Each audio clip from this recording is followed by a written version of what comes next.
आपको आवाज आ रही है? हाँ, अरे जी।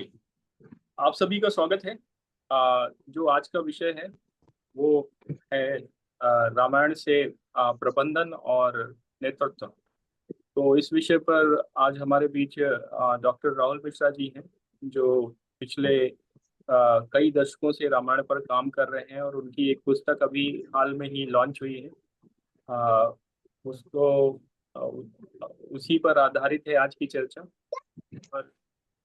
और उस पर जो है हम विषय पर विस्तार से बताने के लिए हमारे बीच में राहुल जी हैं। मैं आग्रह करूंगा राहुल जी से कि इस विषय पर विस्तार से बताएं। इसका फॉर्मेट इस तरह से है कि शुरू के 30 से 40 मिनट में आप पूरा विषय रखेंगे और फिर इसके बाद जो हमारे कुछ वरिष्ठ साथी हैं उसमें कुछ प्रश्न और कुछ चर्चा होगी। इस तरह से ये सेशन होगा। तो मैं ज़्यादा समय व्यर्थ न करते हुए मैं आपसे आग्रह करता हूं कि आप इस चर्चा को शुरू करें और बताएं कि किस तरीके से क्या विषय, अ, ये आपकी सोच कैसे बनी और किस तरह से ये रामायण पर आपने ये शोध किया और कैसे ये पुस्तक लिखी और इससे क्या क्या फायदे हैं हम सभी को। राहुल जी। नमस्कार, जय श्री राम। जब जी भी कहीं देश या आपका विदेश में वीडियो थोड़ा कट रहा है, तेज से थोड़ा सा ऐसे बैठिए कि हाँ उस वो। जी, अब सही है, वॉइस क्लियर है आपको अभिषेक जी, सब लोगों को? हाँ, उसमें आवाज कम हो रही है, आवाज कम हो रही अब है। मैं अभी क्या करता हूँ, क्योंकि वीडियो ऑन है, मैं अभी वो तो मैं अपने आप को आप लोगों से थोड़ा परिचित हो जाए तो दिखा दिया, वरना वीडियो ऑफ कर दूंगा तब और क्लियर होगा।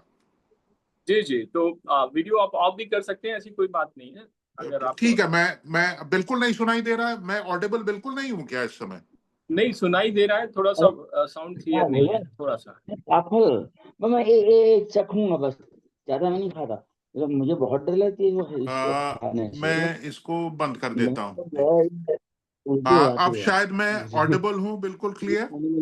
जी हाँ, आप आराम से ना, ऑडिबल मेरी हैं। मीटिंग चल ये होता है राइट। जय श्री राम, नमस्कार। और ये बहुत ही अच्छा विषय एक डिस्कशन का उठाया अभिषेक जी ने, और मैं धन्यवाद देता हूँ। सर्वप्रथम बहुत इंपॉर्टेंट है, जब भी शुरुआत करता हूँ कहीं पे भी हूं तो एक ही टैगलाइन है कि Ram is truth and truth is Ram. कहते नहीं है राम ही सत्य है और सत्य ही राम है। कहने को बहुत आसान लगता है, बट बहुत ज्यादा ग्रेविटी है। दूसरी चीज यह है कि मैं हमेशा कहता हूं कि अपने अंदर के राम को जानिए। वो किसी एक जाति विशेष के नहीं है, और हम सबके अंदर राम है। किस तरीके से उनके चरित्र को, उनकी कैरेक्टरिस्टिक्स को उतारना है, वो निर्भर हम सब पे करता है। क्योंकि अच्छी पॉइंट, अच्छी शिक्षा किसी से भी लेने में, ग्रहण करने में कोई समस्या नहीं होनी चाहिए। अब ये कोविड के समय पे एक शोध, हम जिस समय कोई ऐसी चीज नहीं थी, शोध पे ही लगे हुए थे। क्योंकि मेरा 29-30 वर्ष का अनुभव रहा है देश और विदेश में शिक्षा का और कंसल्टिंग का, और कहीं ना कहीं से मौका हमको मिला है टॉप प्रीमियर इंस्टीट्यूशंस में पढ़ाने का और इंटरेक्ट करने का। जब मैंने विदेश में पढ़ाया और वहां से पीएचडी की और चार्टर्ड अकाउंटेंसी किया, तो बहुत गहन अध्ययन करता रहा, और आखिरी में मैंने देखा कि वाल्मीकि रामायण से बेहतर कुछ नहीं है। चाहे वो प्रबंधन हो या साइंटिफिक एनालिसिस हो या कोई भी विषय हो, इंपॉर्टेंट ये है कि उसका इंटरप्रिटेशन, उसका विश्लेषण आप कैसे करते हैं।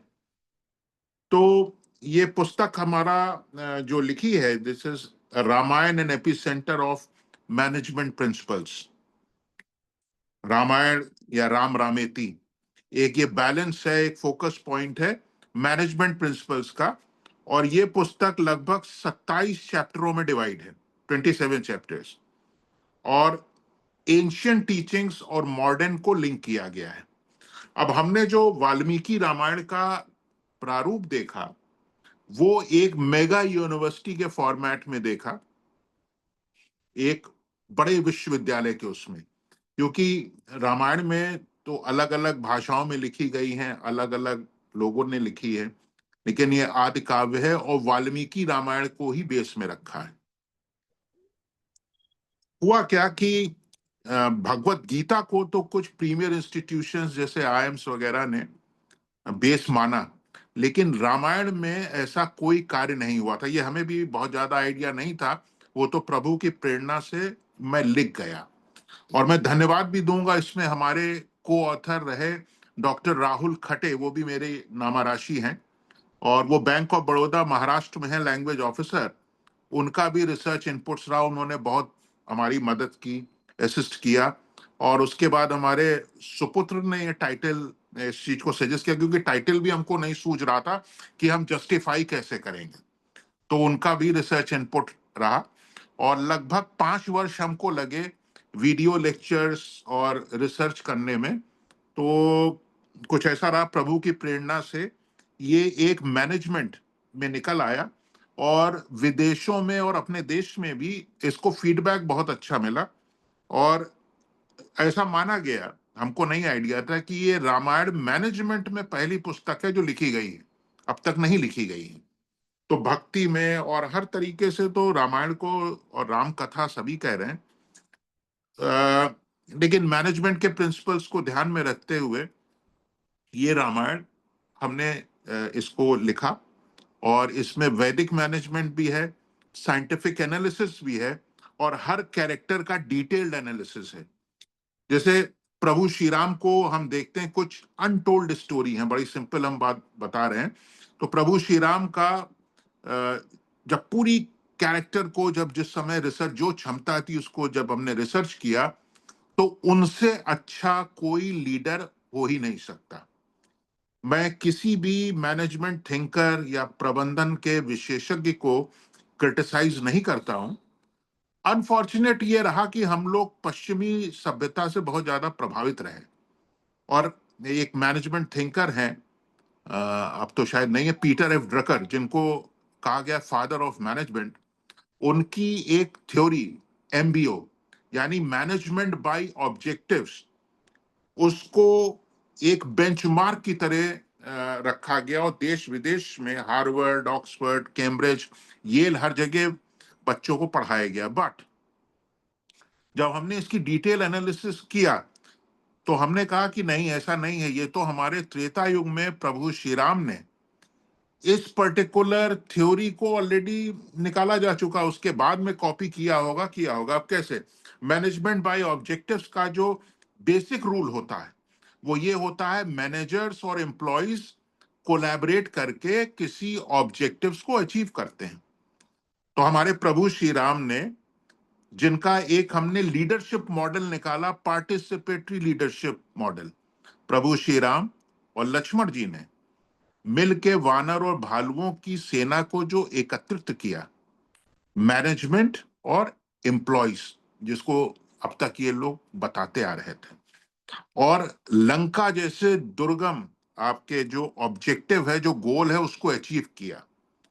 और हर व्यक्ति से सुना डिटेल एनालिसिस किया। तो एमबीओ की थ्योरी यही रही है। तो हमने कहा ये तो हमारी रामायण से प्रेरित है, मैनेजमेंट बाय ऑब्जेक्टिव्स। इस तरीके से जितने भी थिंकर्स आए, अलग अलग उन्होंने मॉडल बताया, लेकिन जो भी रहा वो रामायण के इर्द गिर्द ही घूमता रहा। पूरा सिस्टम, पूरा एजुकेशन सिस्टम अगर एनालाइज करें, हमने कहीं भी वाल्मीकि रामायण से छेड़छाड़ नहीं की है।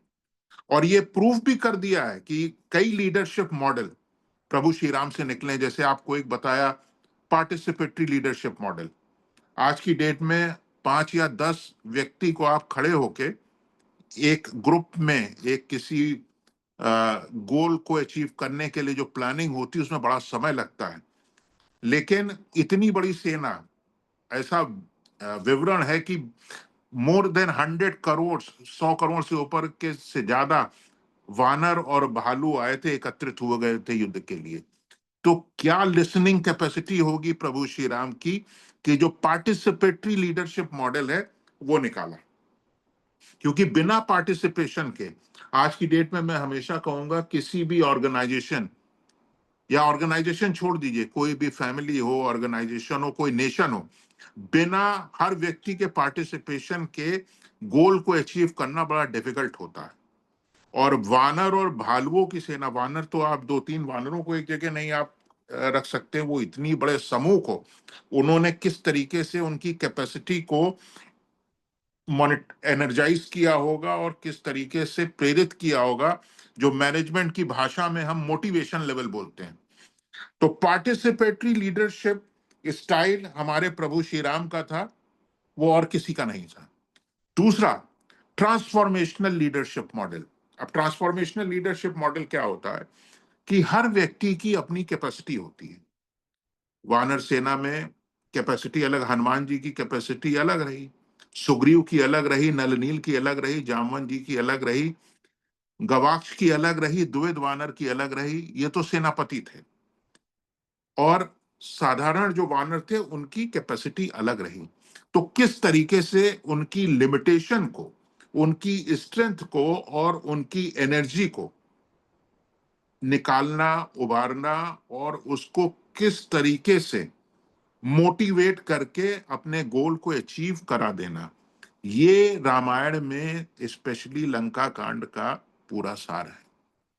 ये इनका प्रभु श्री राम का दूसरा लीडरशिप मॉडल रहा, जिसको भगवान की कृपा से बाहर बहुत अप्रिशिएट आज की डेट में किया जा रहा है। ये हम धन्य है कि किस हम लोगों की जो सोच है वो बाहर उसको एक्सेप्ट हो रही है, क्योंकि मान के चलिए कि वेस्टर्न मैनेजमेंट फेल्ड हो चुका है। तीसरा, प्रभु श्री राम का एकेडमिक लीडरशिप मॉडल। प्रबंधन में जिनका इंटरेस्ट होगा वो एकेडमिक लीडरशिप को भी जानते हैं, लेकिन सिंपल वर्जन में मैं आपको बताऊं कि जिस समय वनवास हुआ प्रभु श्री राम का, उस समय भरत जी उनको लेने के लिए आए थे और भगवान ने उनको अपने लैप पे बैठाला, अपने पास बैठाला, गोदी में बैठाला और उनको जितने सब्जेक्ट थे सबके बारे में ज्ञान दिया। चाहे वो हमारा पॉलिटिकल साइंस हो या हमारी फिलॉसफी हो या मैनेजमेंट हो या इवन जो हमारा होम डिपार्टमेंट की भी जानकारी है वो भी दी, डिफेंस सिस्टम की दी। और ये भी बहुत बड़ा प्रश्न रखा कि तुम छोड़ के कैसे आ गए। तो ये हम लोग बोलते हैं एकेडमिक लीडरशिप, कि किस तरीके से जो आपके साथ आपके टीम मेंबर काम कर रहे हैं या उनके सबऑर्डिनेट्स हैं, आप एकेडमिकली उनको मोटिवेट करते हैं, क्या अच्छी चीज है और क्या बुरी चीज है उसके बारे में आप उनको बताते हैं। तो ये तीसरा एकेडमिक लीडरशिप मॉडल रहा। चौथा, thought leadership model. Thought leadership क्या होता है, हम लोग जिस समय बात करते हैं, जब मैं एनालाइज कर रहा था वाल्मीकि रामायण को, तो उसमें थॉट लीडरशिप जो कंटिन्यूअस थॉट प्रोसेस रहा प्रभु श्री राम का। देखिए इंपॉर्टेंट क्या, उनकी सक्सेस में बहुत बड़ा रोल रहा है कि प्रभु श्री राम एक इफेक्टिव लिसनर थे। और जो राम स्टाइल ऑफ मैनेजमेंट और रावण स्टाइल ऑफ मैनेजमेंट में जो बेसिक डिफरेंस रहा वो यही रहा कि राम एक इफेक्टिव लिसनर थे, अच्छा सुनते थे, और रावण सुनता ही नहीं था। प्रभु श्री राम का जो मैनेजमेंट स्टाइल था, जैसे हमने आपसे चर्चा किया, वो पार्टिसिपेटरी स्टाइल था और रावण का ब्यूरोक्रेटिक स्टाइल था, ओवर कॉन्फिडेंस जिसको बोलते हैं, जो बहुत बड़ा रीजन था उसकी हार का या डिफीट का। तो थॉट लीडरशिप इंप्लीमेंट करने में एक एक संजीदा कहने नहीं, चरित्र चाहिए, कैरेक्टर चाहिए। अच्छा सुनना, क्योंकि सुनने की भी कला होती है। ऐसा नहीं कि हमेशा हमेशा पॉजिटिविटी की बात होती रही है। कुछ पॉजिटिव ओपिनियन आए, कुछ नेगेटिव ओपिनियन आए, तो जो आपको सुनना सब है, उसके बाद क्या पॉजिटिव है वो अपने माइंड में आपको रखना है, उसको एनालाइज करना है, एनालिसिस करने के बाद सही डिसीजन क्या है वो दे देना है। तो ये लीडरशिप मॉडल प्रभु श्री राम के चारों ओर था। और ये जो हमारा एम ही है एंशिएंट विजडम का एप्लीकेशन हमारी मैनेजमेंट प्रैक्टिसेस पर या पब्लिक एडमिनिस्ट्रेशन पर, यानी एंशियंट टीचिंग्स को किस ढंग से हम मॉडर्न टीचिंग्स के साथ एनालाइज करें। आज की डेट में ये बहुत इंपॉर्टेंट है हर इंस्टीट्यूशंस में, स्पेशली एजुकेशन इंस्टीट्यूशंस में। और हमने इसकी एडवोकेसी लगातार कर रहा हूं कि आप मॉडर्न शिक्षा दें, सब कुछ दें, लेकिन जो हमारे यहाँ ओरिएंटेशन है, जो फंडामेंटल है, जो फाउंडेशन है, वो हमारे आदि काव्य होने चाहिए, जैसे हमने जो शोध अभी रामायण पे किया है। आप एक छोटा सा एग्जांपल मैं देता हूं कि अगर आप सबसे मॉडर्न इंजीनियरिंग और टेक्नोलॉजी पढ़ाइए, बहुत अच्छी बात है, बीटेक दीजिए, बी दीजिए, और अच्छे कोलैबोरेट करा के अच्छा कोर्स डेवलप कराइए, लेकिन जो बेस है वो एक क्रिएशन होना चाहिए, सेंटर फॉर एक्सीलेंस, नल लीन centre for excellence in engineering. Nal Neel ने किस ढंग से 5 दिन के अंदर लंका तक का वो जो सेतु बांधा है, वो कैसे बांधा है। जब विदेशी कहते हैं तो हम लोग मानने लगते हैं। हमें अपनी वस्तुओं पर कॉन्फिडेंस होना चाहिए, उस पर शोध होना चाहिए, और एक प्रॉपर डॉक्यूमेंट निकल कर आना चाहिए। हम लोग लीडरशिप मॉडल हो या स्ट्रेटेजिक प्लानिंग की बात हो, प्रभु श्री राम को ही बेस में रख के हमें देश और विदेश में पढ़ाना चाहिए। और ये एक मुहिम होनी चाहिए कि रामायण में जो लिखा है वही वेस्टर्न थिंकर्स ने इंप्लीमेंट किया है और सक्सेस पाई थी उस टाइम पर। आज जो भारतवर्ष विश्व गुरु की तरफ बढ़ रहा है वो यही है कि हम एंशियंट विजडम को अब फॉलो करने लगे। दूसरा पॉइंट, आप एक एक जनरल एक एनालिसिस है, हमेशा आप देखें प्रभु श्री राम का। एक हमने वाल्मीकि रामायण में और एनालिसिस किया और ये प्रूव किया कि प्रभु श्री राम इकोनॉमिस्ट, अर्थशास्त्री रहे। अब इंपॉर्टेंट बात ये रही कि हमारा इसमें कोई वर्जन नहीं है, जो हमने विश्लेषण किया वो सिर्फ वाल्मीकि रामायण से किया। वो कौन सा पॉइंट था? देखिए, अयोध्या का प्रबंधन इतना ज्यादा मजबूत था कि आज की डेट में बहुत डिफिकल्ट है उस प्रबंधन को फॉलो करना। अब इकोनॉमिस्ट या अर्थशास्त्री की मैं बात आपको कर रहा हूं। जिस समय वनवास हुआ और वो मां कौशल्या के पास गए हैं आज्ञा लेने के लिए, उस समय मां कौशल्या की 300 सेविकाएं थी और 14 वर्ष के लिए प्रभु को जाना था, प्रभु श्री राम को। उन्होंने आर्यव्रत सुमंत्र को बुलाया और उनको ये आदेश दिया कि ये 300 सेविकाएं जब तक हम नहीं हैं तब तक मां कौशल्या की सेवा करेंगी और यहीं पे रहेंगी। इनके खाने का, पहनने का सब प्रबंधन होना चाहिए, क्योंकि वो सारी चीज त्याग करके जा रहे थे तो अपने हिस्से का सब कर देते हैं। अब यहाँ पे एक हम लोग मैनेजमेंट में, क्योंकि मेरा फाइनेंस और अकाउंट्स बैकग्राउंड है, एक वर्ड आता है इकोनॉमिक ऑर्डर क्वांटिटी, यानी किस तरीके से स्टॉक मैनेजमेंट सिस्टम रहा होगा उस टाइम पर अयोध्या का, कि कुछ ही घट में, वहां पे घट बोला जाता था, एक घट शायद 24 मिनट का होता है, कुछ ही घट में आर्यवत सुमंत्र ने सारी व्यवस्था कर दी थी 14 वर्ष के लिए। आज हम आर्टिफिशियल इंटेलिजेंस की बात करते हैं, जनरेटिव आर्टिफिशियल इंटेलिजेंस की बात करते हैं, लेकिन इतना क्विक सिस्टम नहीं हो सकता। तो इकोनॉमिक ऑर्डर क्वांटिटी भी जो चीजें निकली, वो जब मैं एनालाइज कर रहा था वाल्मीकि रामायण में, तो हमने देखा ये तो यही है।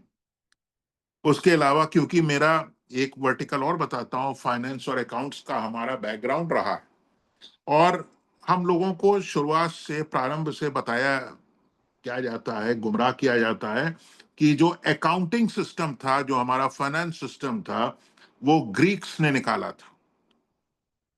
बहुत अच्छी बात है, लेकिन जिस समय मैं शोध कर रहा था, भरत जी से अच्छा फाइनेंस और अकाउंट्स का कोई ज्ञाता नहीं था। ऐसा वाल्मीकि रामायण में लिखा है कि 14 वर्ष के बाद जब प्रभु श्री राम वापस आए हैं, तो महात्मा भरत ने उनको जो रेवेन्यू है वो 5 गुना जेनरेट करके दिया है। और जो रिजर्व सिस्टम उस समय अयोध्या का था, जिस समय 14 वर्ष का वनवास था, उस समय बहुत ही ज्यादा मजबूत था। ये चीजें एनालिसिस करने पर आई हैं। तो ये बात हमेशा वेस्टर्न थिंकर्स की गलत रही है कि ग्रीक्स हमारे अकाउंटिंग के ज्ञाता थे, ऐसा नहीं था। भरत जी का जो हिसाब किताब था, वो नंदीग्राम में बैठकर उन्होंने बहुत साउंड हिसाब किताब किया है। और एक एक वस्तु का हिसाब किताब रखा है, एक एक स्टॉक मैनेजमेंट सिस्टम। हम इसीलिए बोलते हैं कि हमेशा रामायण को बेस में रख के पढ़ाना चाहिए, चाहे वो मैनेजमेंट की शिक्षा हो या इंजीनियरिंग की हो, मेडिसिन की हो, आयुर्वेद की हो या लिबरल आर्ट्स की। आज की डेट में जो एम्प्लॉयबिलिटी की हैप्पीनेस इंडेक्स की बात करते हैं लोग, त्रेता युग में प्रभु श्री राम के समय में 100% हैप्पीनेस इंडेक्स था, 100%। ऐसा लिखा गया है कि उद्यम खूब फल फूल रहा था, निरोग काया थी, तो इसका मतलब मेडिकल फैसिलिटीज भी थी। दूसरा, उस टाइम पे हमारे ये रिजर्व बैंक ऑफ इंडिया की तरह तो कोई सिस्टम था नहीं। जो भी रिजर्व सिस्टम था वो हमारे लाइव स्टॉक थे। लाइव स्टॉक यानी हमारी गौएं और भी जो जानवरों का था, वो एक लाइव स्टॉक मैनेजमेंट सिस्टम था, क्योंकि एक एक करोड़ गाय, दसियों लाख गाय का दान होता था, किस ढंग से होता था, कितना बैलेंस आता था, वो उस समय डेफिनेटली उसको प्रॉपर सिस्टम था जिसमें समय नहीं लगता था डिस्ट्रीब्यूट करने में। एकुमुलेशन तो राजा करना ही नहीं चाहिए, किसी राजा को जो भी करे उसको डिस्ट्रीब्यूट करना चाहिए। तो एक एक वस्तु का हिसाब किताब रखा जाता है। इतना साउंड, हम लोग कभी कभी बोलते हैं ना मैनेजमेंट इंफॉर्मेशन सिस्टम, जो उस टाइम पे रहा होगा, आज की डेट में भी वो चीज नहीं है, वरना कई जगह खामियां पाई जाती। ये प्रभु श्री राम का पूरा जो कैरेक्टरिस्टिक्स एक है, क्योंकि हम एक जो 27 चैप्टरों का विवरण कंसाइज फॉर्म में आपके साथ शेयर कर रहे हैं। दूसरी चीज, सीता जी का जो विजडम लेवल था और जो मैनेजमेंट थिंकिंग थी और जो लिसनिंग कैपेसिटी थी, वो प्रभु श्री राम से भी ऊपर थी। जिस समय वनवास का आदेश हुआ, प्रभु श्री राम नहीं चाहते थे कि सीता जी या लक्ष्मण जी जाएं साथ में, लेकिन सीता जी ने कई पॉइंटों में उनको चुप कर दिया और उनके साथ गई। एक बहुत बड़ा मैसेज है। दूसरा, जिस समय हरण हुआ है वो अशोक वाटिका में रही है। हम लोगों को कभी, क्योंकि हम लोग सब कलयुग के लोग हैं, सोच बड़ी लिमिटेड है। वहां पर उस टाइम पर क्या सोच रही होगी, जो घेरा बना था राक्षसियों का, वो बड़ा भयंकर था। ये वाल्मीकि रामायण में है। और कई बार तो अगर कुछ लोग अंग्रेजी पिक्चर देखने का रखते हो, ये मार्वल के कैरेक्टर्स या ट्रांसफॉर्मर के आते हैं, उस तरह की राक्षसियां थी, जिनके किसी की लंबी सूंड, भारी पेट, दांत, इस तरीके से उन्होंने पूरा घेरा बना रखा था। लेकिन ये अप्रिशिएट करने की बात है, वुमेन एम्पावरमेंट की बात है, वुमेन एम्पावरमेंट का भी चैप्टर है कि किस ढंग से उन्होंने चीजों को मैनेज किया और घबराई नहीं, और अंततः रिजल्ट सभी को पता है। दूसरी चीज जो सबसे इंपॉर्टेंट, एक कैरेक्टर प्रभु श्री राम के बिल्कुल पैरेलल चलते हैं, वो हमारे बजरंग बली हनुमान जी।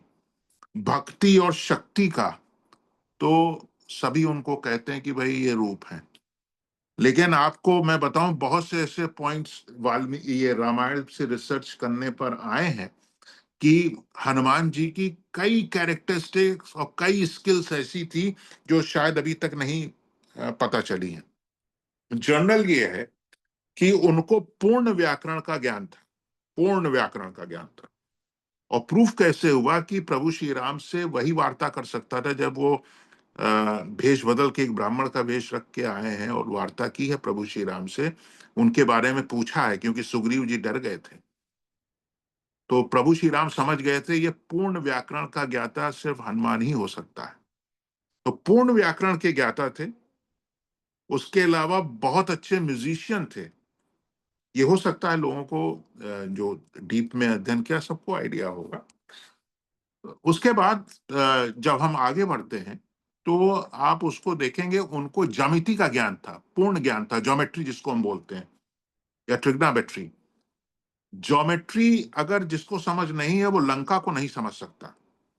उसके अलावा एक चीज हमने और प्रूफ की है कि उनको आर्किटेक्चर का बहुत ज्ञान था, क्योंकि ज्योमेट्री का ज्ञान, किस एंगल पर कौन सा द्वार है और किस ढंग का आर्किटेक्चर है, अगर जिसको पूर्ण ज्ञान नहीं है वो एंट्री नहीं ले सकता।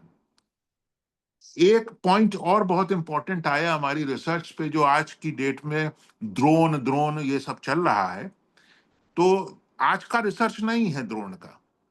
ड्रोन तो हमारे हनुमान जी का ही खुद ही एक रूप था, मशक बन के वो गए हैं लंका के अंदर।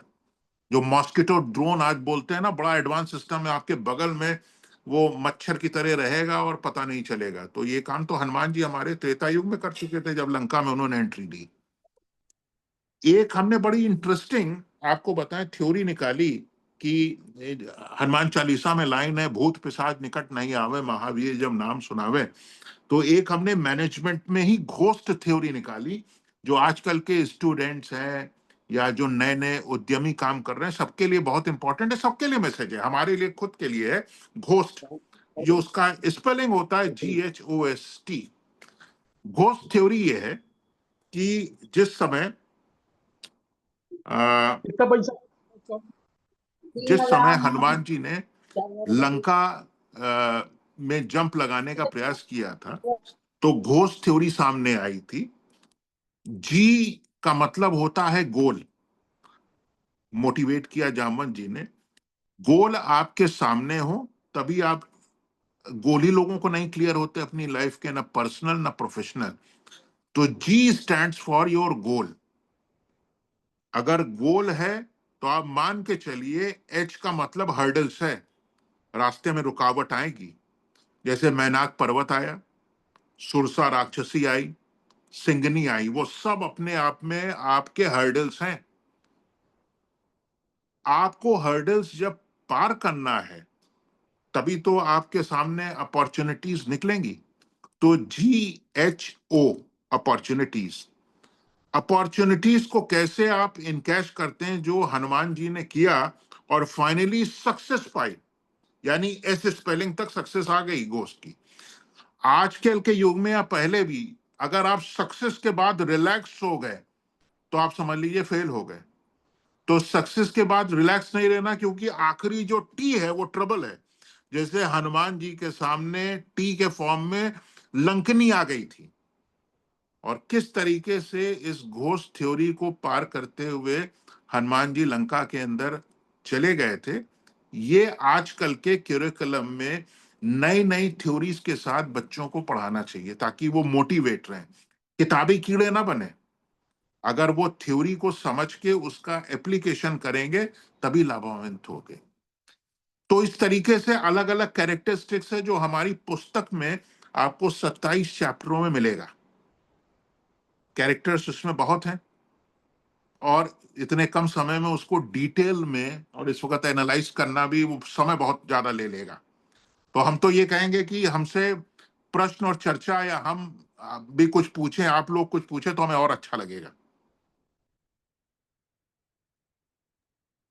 जी, माननीय, आपने, सवाल तो बहुत ज्यादा है। जी जी, सब्जेक्ट आपने श्री ऐसा जी, लाया हुआ है जी। श्री जी, कुछ बोलना चाहते थे आप? हेलो अभिषेक जी, जी जी बोलिए। मैं सवाल कर सकता हूँ ना अभी? बिल्कुल बिल्कुल बिल्कुल। तो एक तो मिश्रा जी को धन्यवाद, बहुत सुंदर सब्जेक्ट लाया है। धन्यवाद।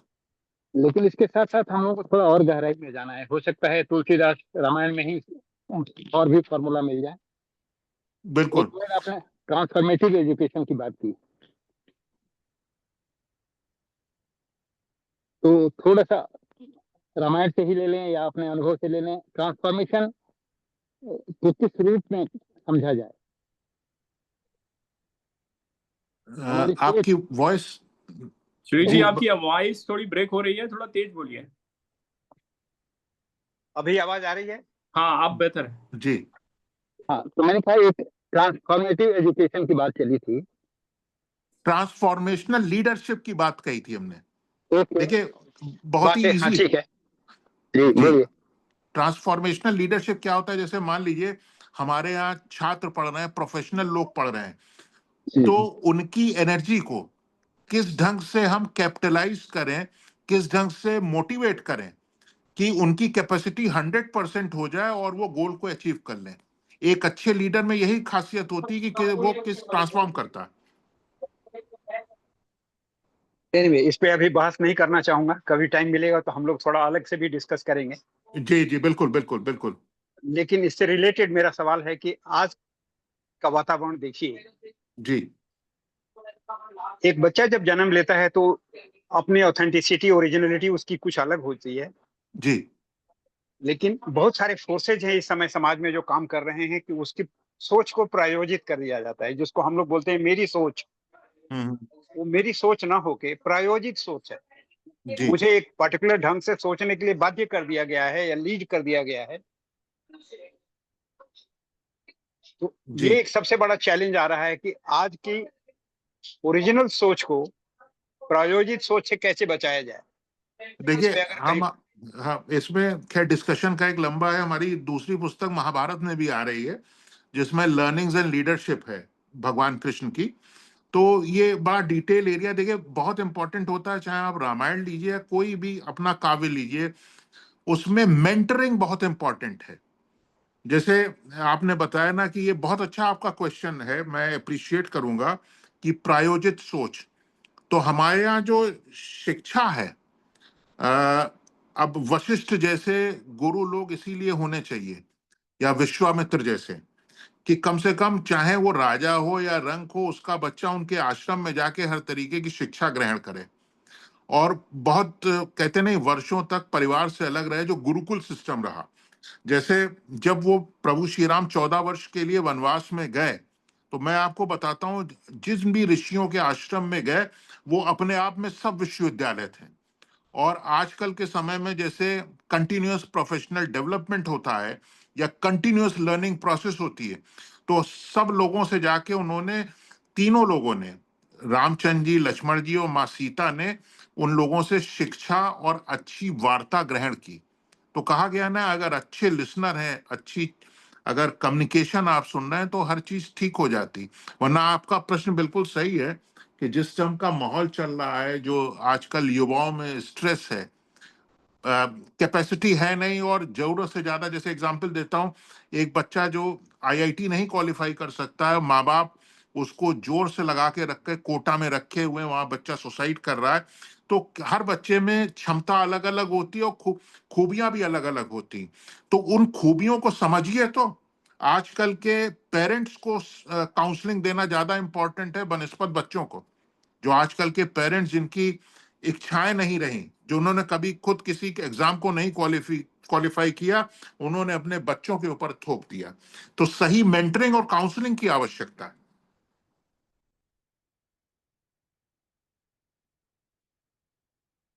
जी श्री जी।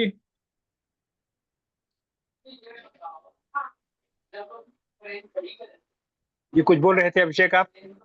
जी आपका कुछ इस पर प्रश्न? नहीं, सिलसिला लंबा चलेगा, बाकी सदस्यों को भी पहले जी क्वेश्चन कर लेने दें। जी। हमारे बीच में अन्य साथी हैं, बलदेव राज सूद जी हैं, सचिन अवस्थी जी हैं, सुभाष जी हैं।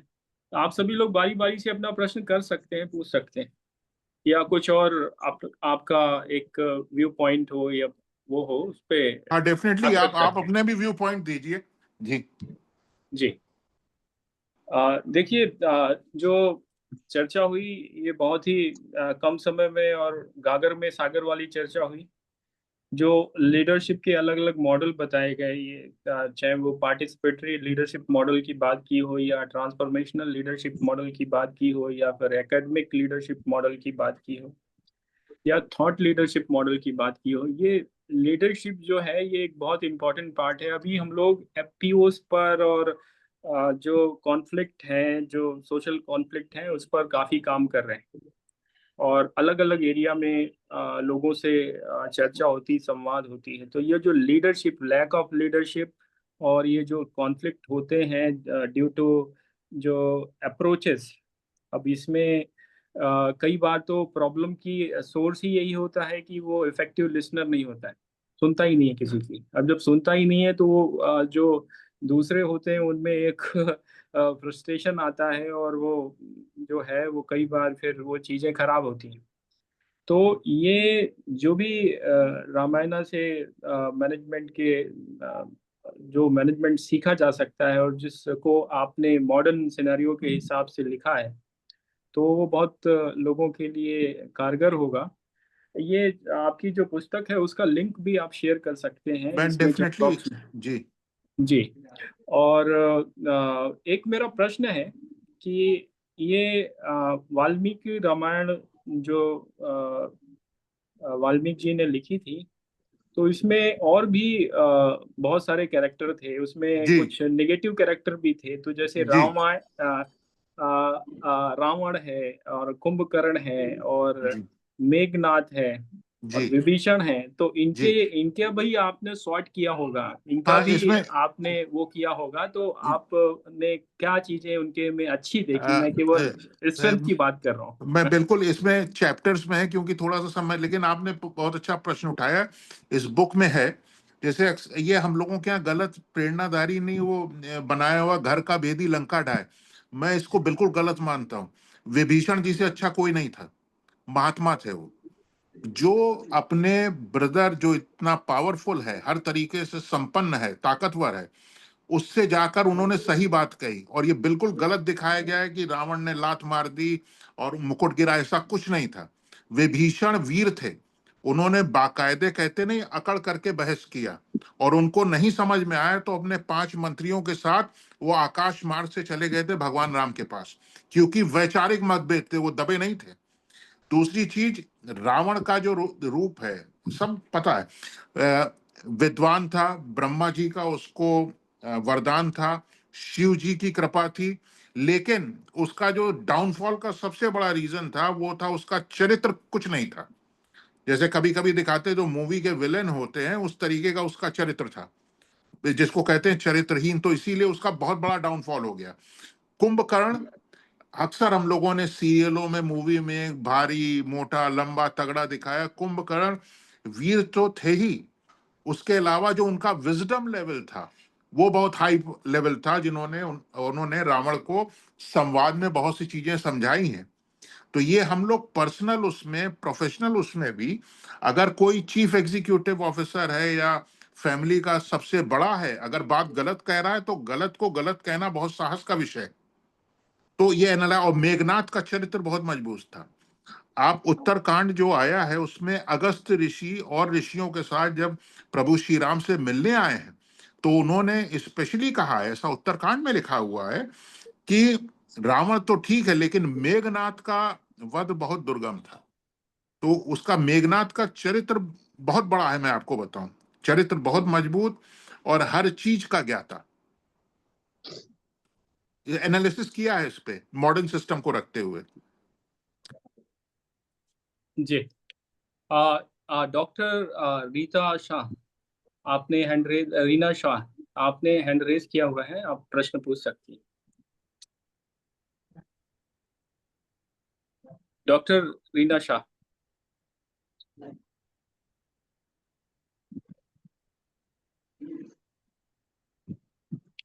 आपको आवाज आ रही है डॉक्टर रीना?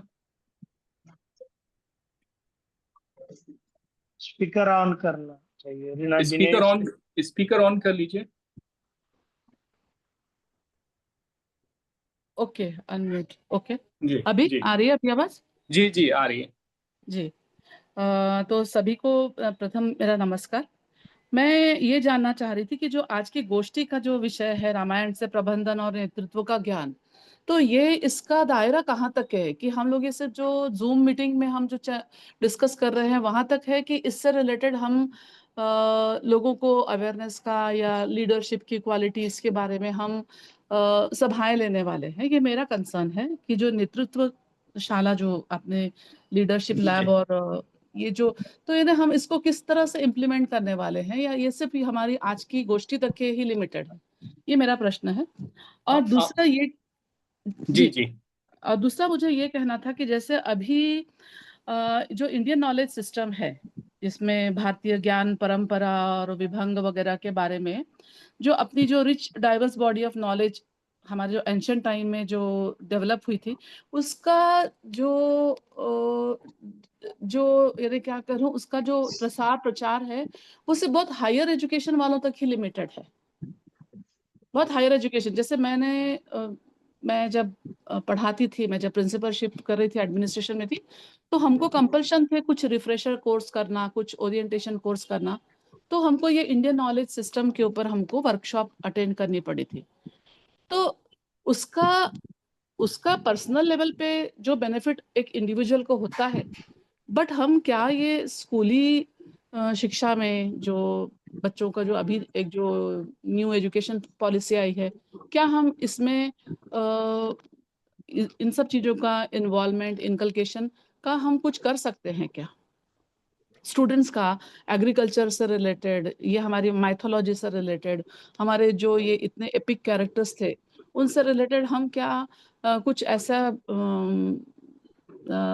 किसी जो पॉलिसी मेकर्स हैं उन तक के क्या हम हमारी बात पहुंचा सकते हैं? ये जूम मीटिंग करके उसका कंक्लूजन क्या निकलने वाला है, ये मैं जानना चाहती हूँ।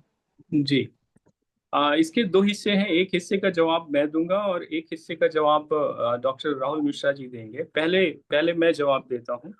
देखिए, ये जूम मीटिंग हुई है और इसमें लीडरशिप की बात हुई है, और जो हमारा प्रोग्राम है इसका नाम है नेतृत्वशाला, लीडरशिप लैब।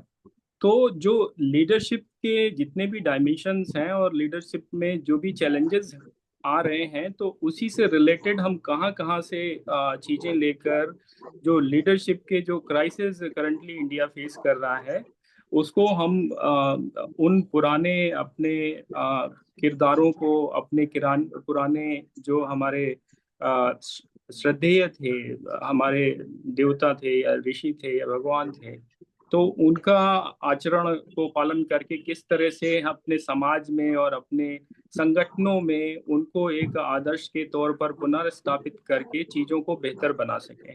तो जब हमें मालूम होगा तभी हम उसको कर पाएंगे। अब उसके लिए चाहे हमें कार्यशालाएं लेनी पड़े, हमको कैंप्स करने पड़े, हमें छोटे प्रोग्राम करने पड़े, वो ऐसा नहीं होगा कि ये विषय इसी विषय पर होगा। वो एक विषय होगा जो ब्रॉडर होगा, और उसी में एक पार्ट ये भी होगा, जैसे दाल में नमक होता है।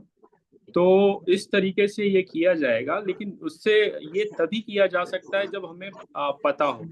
तो इसको आप ऐसे समझिए कि जैसे वाल्मीकि रामायण है, इस ग्रुप में जो भी 16-17 लोग जुड़े हुए हैं, तो इसमें शायद ही किसी ने वाल्मीकि रामायण को पूरा गहन तरीके से पढ़ा हो और कई बार पढ़ा हो। मैं भी नहीं पढ़ पाया, मैं थोड़ा पढ़ने की कोशिश किया, लेकिन वाल्मीकि रामायण से ज़्यादा नॉर्थ में रामचरितमानस का प्रचलन ज़्यादा है।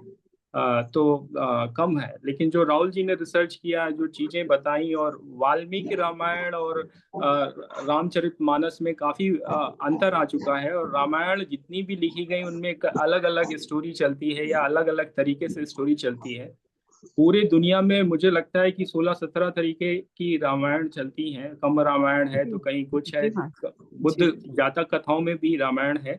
तो राम जो है वो राम भारत की संस्कृति और उसका हिस्सा है, और राम को ही लोग आदर्श मानते थे। तो आदर्श मानने का मतलब है कि राम के जीवन का अनुसरण करना, राम की लीडरशिप पे चलना और उनका फॉलो करना, ये हमारा एक कल्चर रहा है। तो उसी को एक नए परिप्रेक्ष्य में समझने का, और जो मॉडर्न जो सिस्टम है उसके हिसाब से समझने और समझाने का ये प्रयास है।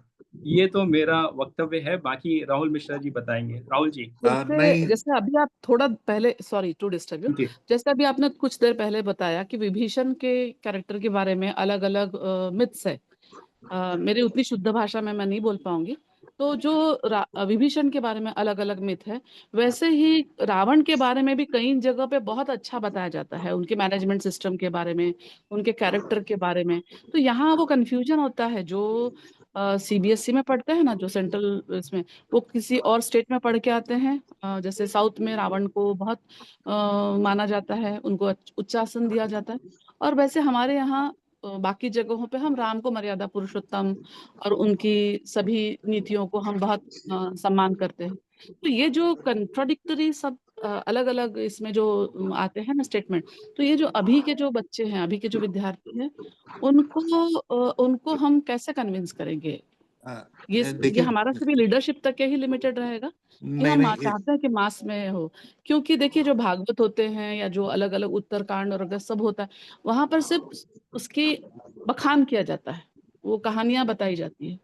और जो अभी आप बहुत सीरियस मैटर पे आप जो मैनेजमेंट पॉलिसीज के बारे में जो डिस्कस कर रहे हैं, लीडरशिप के बारे में डिस्कस कर रहे हैं, वो मैं सोचती हूँ कि हम 16-17 लोगों तक ही ना लिमिटेड रहे, तो इसको कैसे हम इसका आगे कैसे बढ़ेगा ये गोष्ठी का? नहीं, ये बहुत अच्छे विचार हैं आपके डॉक्टर साहब। और देखिए, पहले तो मैं ये जो धारणा है इसको मैं थोड़ा सा दूर करना चाहूंगा, कंफ्यूजन कहीं नहीं होना चाहिए। वाल्मीकि रामायण ही ओरिजिनल है, क्योंकि वाल्मीकि जी ने वही लिखा जो देखा। जो रामचरितमानस है उसको सिंपल अवधी भाषा में वो अकबर के समय में लिखी गई थी, तो तुलसीदास जी। उस समय जो उनका इंटरप्रिटेशन था वो बड़ा अलग अलग था। जैसे वाल्मीकि रामायण में आपको लक्ष्मण रेखा नहीं मिलेगी, सीता जी के वो कोई लक्ष्मण रेखा नहीं, क्योंकि वुमेन बहुत ज्यादा एम्पावर थी। वो आपने रामचरितमानस में देखा होगा, क्योंकि उस समय मुगलों का शासन था, तो लक्ष्मण रेखा बताई गई। एक और इंपॉर्टेंट चीज बताऊं मैं आपको, जो यही सत्य है कि हनुमान जी की जो गदा है वो सिंबॉलिक है, गदा थी नहीं। जो वानर और भालुओं ने युद्ध किया था उनके पास कोई अस्त्र नहीं थे, उन्होंने सिर्फ पत्थर और पेड़ों से युद्ध किया है, और राक्षसों को उन्होंने मार गिराया है और उनसे अस्त्र छीन लिए हैं। और वहां पे रामायण में राम रावण युद्ध में कोई नियम नहीं थे, वो दिन रात युद्ध चला है। तो अलग अलग मैथ है, लेकिन ओरिजिनल इसीलिए हमने वाल्मीकि रामायण को ही बेस रखा, क्योंकि वही सत्य है। एक एक प्रभु श्री राम कई जगह उन्होंने विलाप किया है, रोए हैं, लक्ष्मण जी ने उनको समझाया है। ऐसा आपको इस तरीके का विवरण रामचरितमानस में शायद नहीं मिलेगा, वो इंटरप्रिटेशन की बात है। रोए भी हैं, और आपको बहुत आश्चर्य होगा उन्होंने शुरुआत में हल्का सा हास्य परिहास भी किया है, वरना प्रभु श्री राम की जो छवि आती है, एक मर्यादा पुरुषोत्तम तो रहे ही हैं, वो एक सीरियस इमेज, मुस्कुराती हुई इमेज आई है, लेकिन उन्होंने मजाक भी किया है, उन्होंने विलाप भी किया है। और हमारे हिसाब से राम सीता से बड़ी कोई प्रेम गाथा हो ही नहीं सकती, अगर इसको डिटेल में एनालाइज करें आप। मैं थोड़ा सा इसको एक डिफरेंट पर्सपेक्टिव भी देना चाहूंगा, जो कि जी उस पर भी बात होनी चाहिए। जी देखिए क्या है कि हेलो ये हेलो हाँ अभिषेक जी जी, थोड़ा मुझको भी जी दीजिएगा मौका। बिल्कुल बिल्कुल बिल्कुल, उत्प्रीति जी बोलिए। मैं सभी को मेरा प्रणाम। और बहुत अच्छा टॉपिक है, मैनेजमेंट का है। मेन है मैनेजमेंट। तो मैं ये कहना चाह रहा हूँ, अभी मैडम ने भी बहुत अच्छी बात कही, रावण का भी मैनेजमेंट हर एक का अपना अपना होता है। यहाँ मैं ये कहना चाहूंगा कि मैनेजमेंट को अगर हम लेते हैं तो राम का तो था ही था, वो आदर्श पुरुष थे, उनका मैनेजमेंट तो हर क्षेत्र में वो अपने मर्यादा का उन्होंने ध्यान रखा और मैनेजमेंट किया। लेकिन हम रावण को भी कम मैनेजमेंट का कम नहीं आंक सकते हैं, क्योंकि उसके बराबर विद्वान। और उसकी रावण संहिता को पढ़िए आप। रावण संहिता में उसने पूरे आगे उसकी रावण संहिता में उसने पूरे ज्योतिष की, एस्ट्रोलॉजी के बारे में रचना कर दी। और उसने जो किया वो सब कुछ जानता था, जो होने वाला है वो उसने जानबूझ के, क्योंकि जब रामेश्वर में पूजा करने के लिए उसको बुलाया गया था, उसी को बुलाया गया था रामचंद्र जी ने, तो उसको ये मालूम था कि मुझको बुलाया जा रहा है, तो उसने ब्राह्मण के रूप में, और उसने उनको आशीर्वाद दे दिया विजयी भाव। इसका मतलब वो जानता था कि मैं मरूंगा। वो अपने को और जो राक्षस कौम थी उसको मिटाना चाहता था राम के द्वारा, ताकि उनको मोक्ष की प्राप्ति हो। तो हम अगर ये इस तरह से देखें तो रावण, अच्छा जब लास्ट में मरे थे, रावण मरा था, मरने लगा, तो उस वक्त राम ने उनसे, लक्ष्मण से कहा कि जाओ उनसे तुम कुछ ज्ञान प्राप्त करो। तो इससे स्पष्ट होता है कि रावण का भी मैनेजमेंट कम नहीं था। लेकिन अंतर क्या था कि राम मर्यादा पुरुषोत्तम थे, और रावण का कैरेक्टर जो था वो उन्होंने निगेटिव दिखाया। वो इसलिए कि उसने निगेटिव अपने आप जानबूझ के अपने को मोक्ष की प्राप्ति के लिए ये सब किया। तो मेरे मत में रावण का भी मैनेजमेंट कम नहीं था। और रामायण का की बात कर रहे हैं आप, रामायण के अंदर रावण भी आता है, रामायण के अंदर राम भी आते हैं, रामायण के अंदर मेघनाथ भी आते हैं। अभी मेघनाथ की बात करी इन्होंने, मेघनाथ सबसे बली था, क्योंकि उसने सारे विद्याओं का उसने ग्रहण किया था, और वो इतना बली था कि वो अजय था। लेकिन वो अगर उसके विभीषण उनको रास्ता ना बताते तो वो उसको जो है मेघनाथ को मारना बड़ा मुश्किल काम था। तो मैनेजमेंट के मामले में केवल राम ही नहीं है, उस रामायण के अंदर कई ऐसे कैरेक्टर हैं जिन्होंने मैनेजमेंट बहुत अच्छा किया। मैं कहूंगा रावण का भी मैनेजमेंट अच्छा था। उसने सारे राक्षसों का नाश इस ढंग से कराया कि सबको मुक्ति भी प्राप्त हो गई और उसने अपनी बदनामी भी मोल ले ली। मेरा यही कहना है। Thank you. धन्यवाद प्रतीक जी।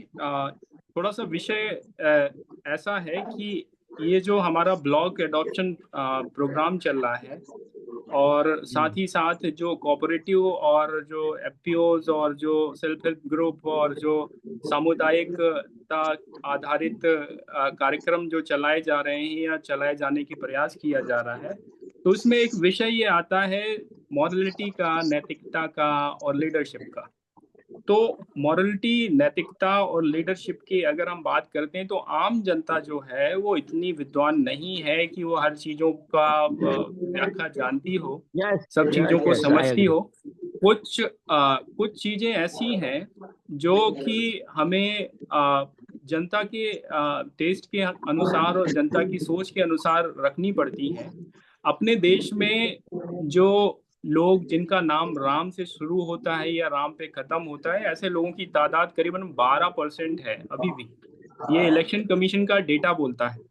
तो 12 से 14% लोग जिनके नाम में ही राम जुड़ा हुआ है, तो वो जो आस्था है और वो जो लोगों का विश्वास है, तो उस विश्वास को ध्यान में रखते हुए ये राम के जो गुण हैं, जो राम के लीडरशिप के क्वालिटी हैं, वो उन तक पहुंचाने का, और जिन वर्गों पर हम लोग काम करते हैं, वो चाहे पे कोऑपरेटिव के लोग हों, चाहे वो लीडरशिप के अलग अलग फॉर्मेट में काम कर रहे हो, सोशल लीडरशिप हो, पॉलिटिकल लीडरशिप हो या और कोई लीडरशिप हो, तो उन तक ये सब बातें पहुंचे और वो उसको अपने आचरण या अपने उसमें लाएं, तो उससे कुछ चीजें बेहतर होंगी और चीजें अच्छी होंगी, ऐसा ये प्रयास है। अन्य लोगों के भी सवाल हैं, अन्य साथियों के सवाल हैं, वो अपना सवाल कर सकते हैं। जैसे कि सचिन अवस्थी जी ने भी हाथ उठाया हुआ है और राकेश जी ने भी हाथ उठाया हुआ है, तो अपना प्रश्न करें सचिन जी, राकेश जी, बारी बारी से।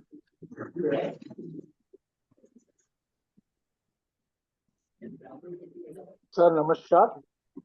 नमस्कार।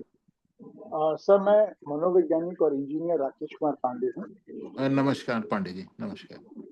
लास्ट मेरी जो जॉब रही है एमिरेट्स एयरलाइंस में as an vice president engineering था, लाइन मेंटेनेंस में। राकेश जी आपकी आवाज क्लियर नहीं है, थोड़ा तेज बोलिए। सर मेरी जो लास्ट जॉब है वह एमिरेट्स एयरलाइंस में as an vice president line maintenance में मैं था और लास्ट 5 सालों से मैं भारत में कार्यरत हूँ जी। मैं प्राकृतिक कृषि, गौ आधारित कृषि पे कार्य कर रहा हूँ, जिसमें जनता के बीच में जाना, किसानों के साथ बैठना और बच्चों में जागरूकता लाना जैसे विषयों पे कार्य करता हूँ और ये टोटली इंडिपेंडेंट कर रहा हूँ।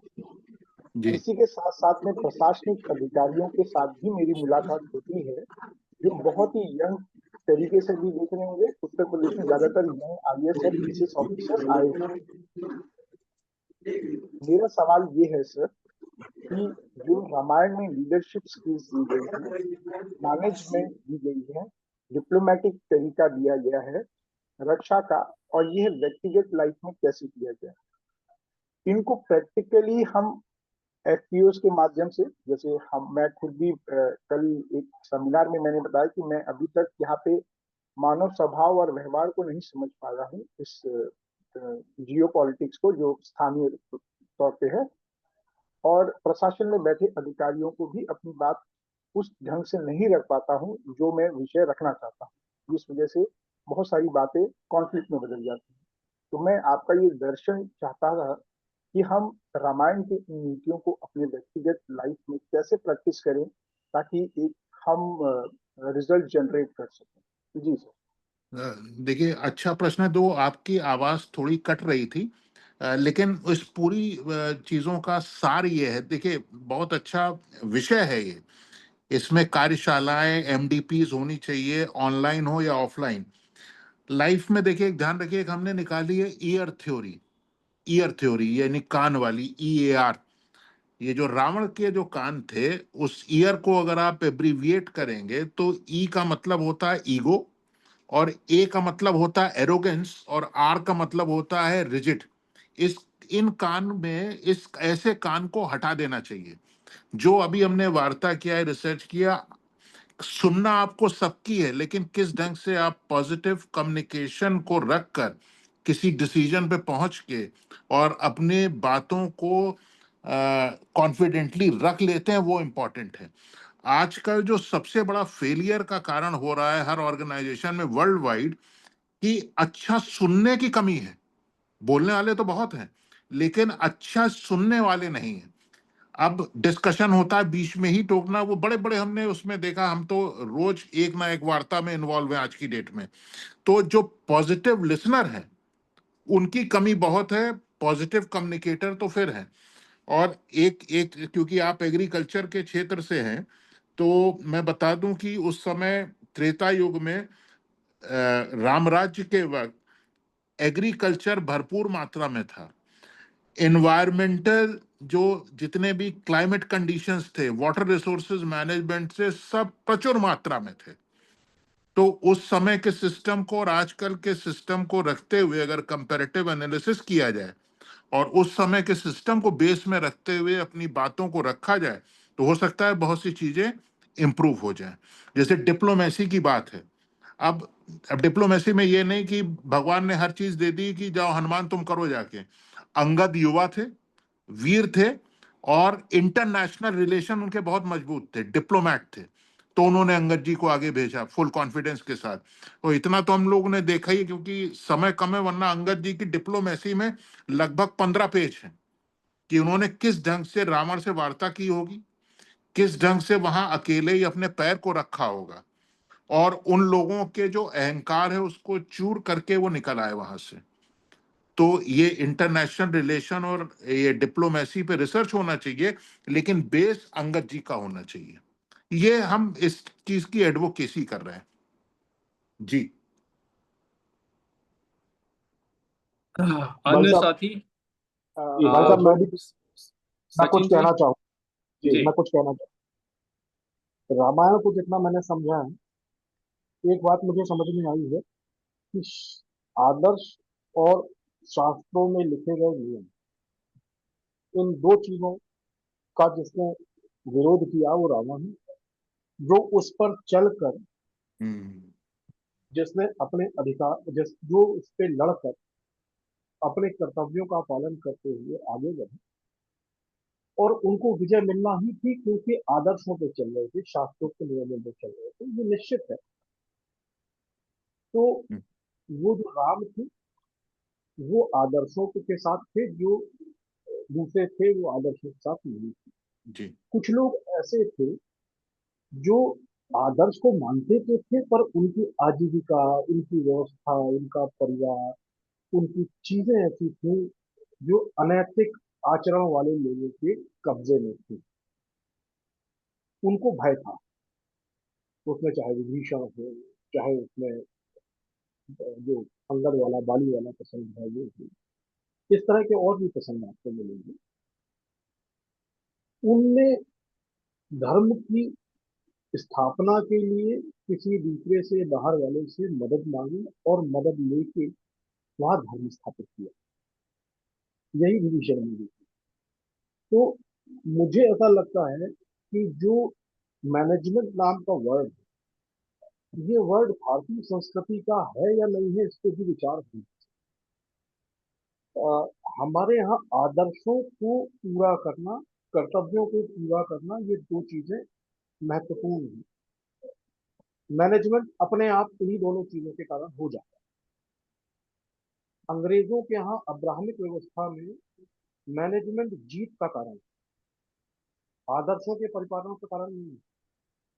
जहाँ मैनेजमेंट की क्लासेस की हम बात करते हैं, जहाँ हम एमबीए की बात करते हैं, जहाँ हम पश्चिमी व्यवस्था की शिक्षा में मैनेजमेंट शब्द की बात करते हैं, वो वहां पे अनैतिकता भी नैतिकता के साथ जुड़ जाती है।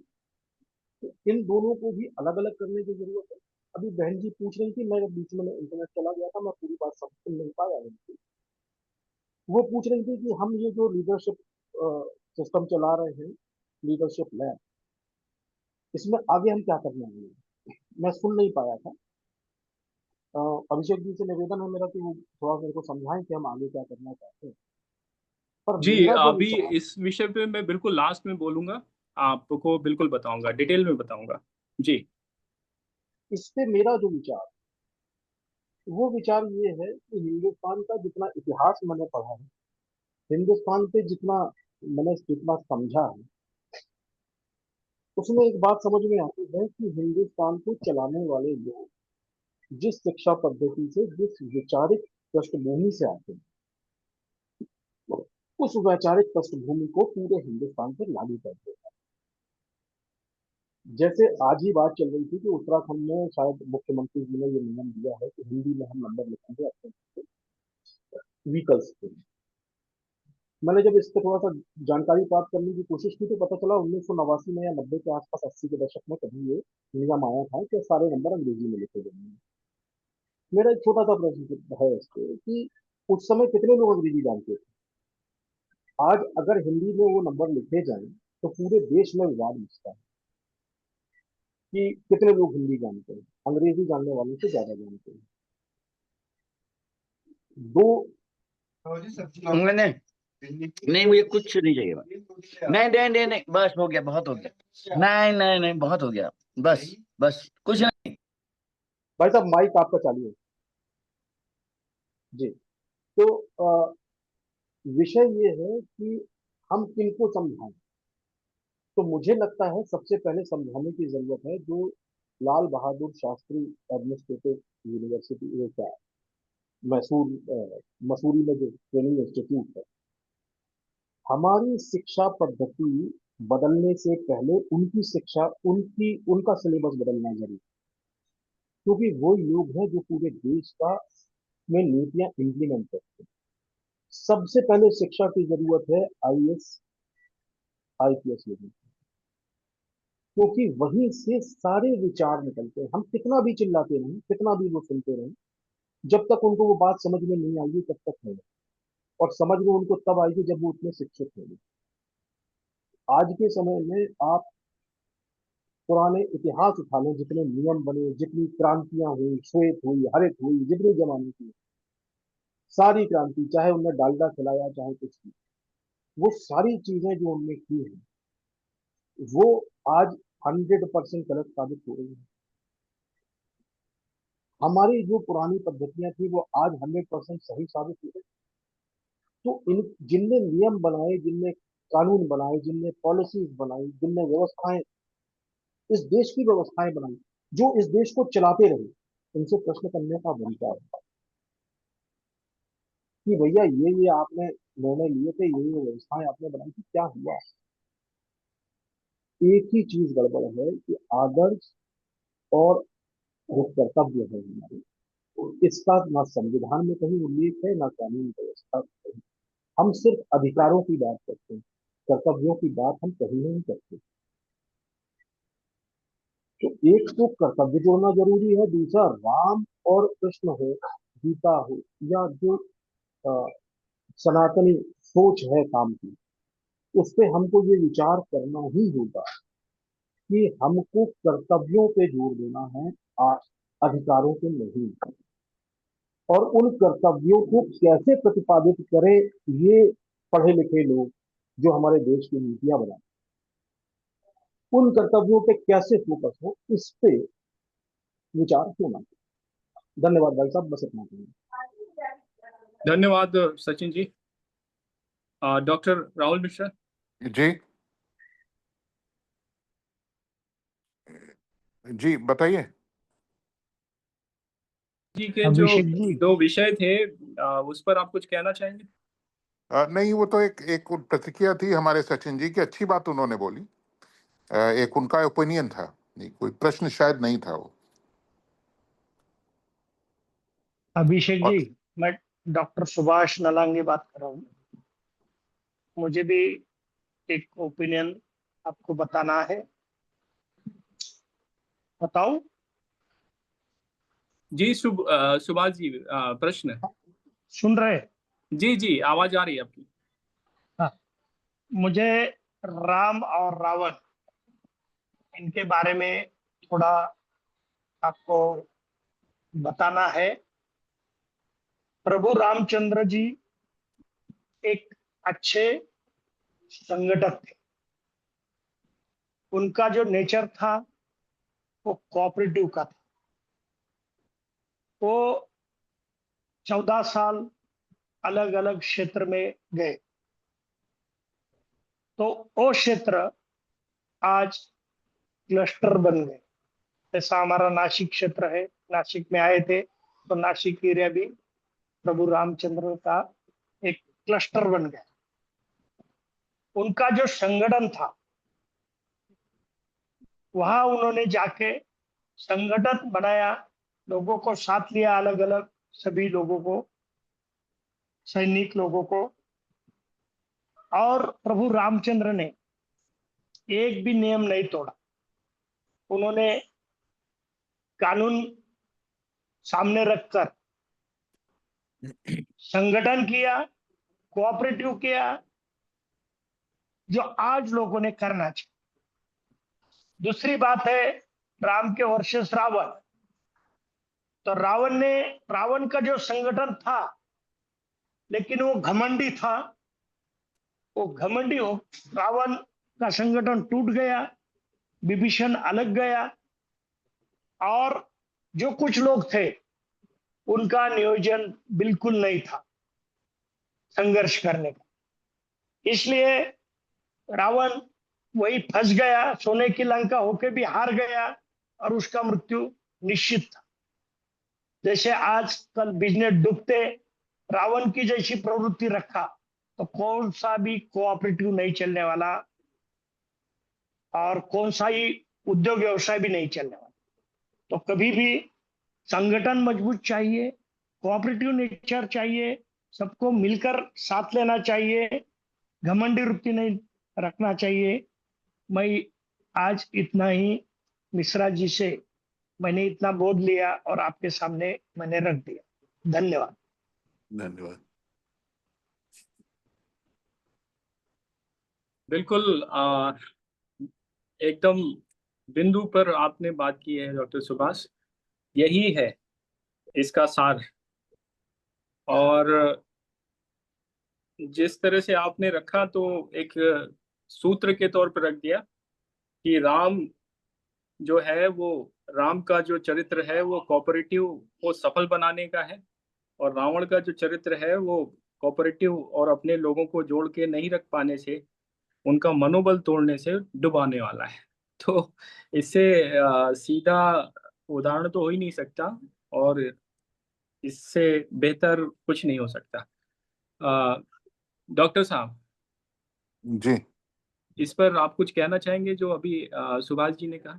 नहीं, बिल्कुल परफेक्ट बोला उन्होंने। और यही हमारी पुस्तक में जो मैनेजमेंट के जो वर्ड्स हैं, जैसे प्रबंधन, और प्रबंधन आज से नहीं, वो तो हर चीज देखिए प्रबंध से ही चली है। चाहे वो अयोध्या का शासन काल रहा हो, प्रभु श्री राम के पहले उनके पिता दशरथ जी का रहा हो, और उनसे पहले रघुवंशियों का रहा हो। क्योंकि एक चीज आप और देखें, देखिए एक चीज हम लोगों को मान लेना पड़ेगा कि कलयुग में बड़ा एक तो सीमित आयु है, रोगी काया है, आयु ज्यादा है नहीं, और हम लोगों का दिमाग बहुत सीमित है। जैसे बस मैं जनरली आपको एग्जांपल देता हूँ, हम लोग कहते हैं रईस लोग, रिच लोग, तो अचानक हमारे दिमाग में अंबानी अडानी यही तो आते हैं। या आप टेस्ला के एलन मस्क आने लगे हैं, या स्टीव जॉब्स आने लगे हैं। आपको मैं बताऊं, जिस समय आप विश्लेषण करेंगे वाल्मीकि रामायण का, जो अयोध्या का हर सिटीजन था, आप मान के चलो अगर कंपैरिजन आप करोगे तो 10-10 गुना से ऊपर था एक आम आदमी भी वहां पे, और निरोग काया थी, लंबी आयु थी। इसीलिए हैप्पीनेस इंडेक्स 100% था। तो होता क्या, कलयुग में जितना हमारी सोचने की शक्ति है हम उतना ही सोच पाते हैं। हम अयोध्या के बारे में जहां बात करते हैं तो एकदम से लगता नहीं है राम मंदिर आ गया, फैजाबाद वाला आ गया एरिया। वो नहीं था ऐसा।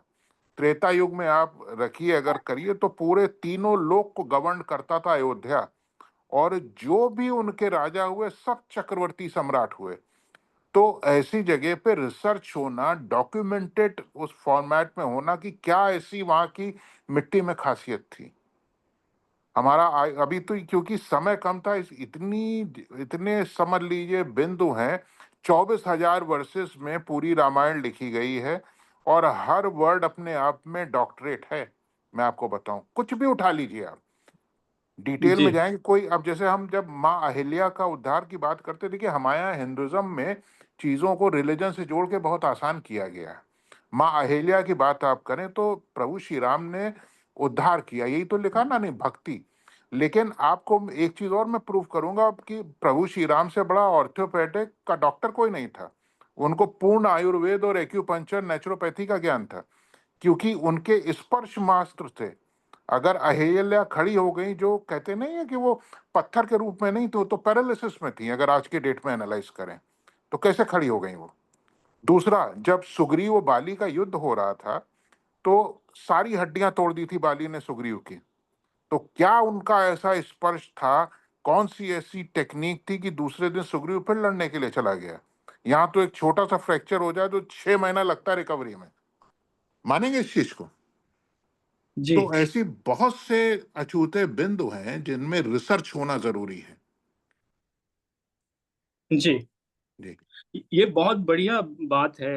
ये आज के समय में शायद हम भूल चुके हैं, लेकिन ये पहले था और आज भी कई जगह पर है।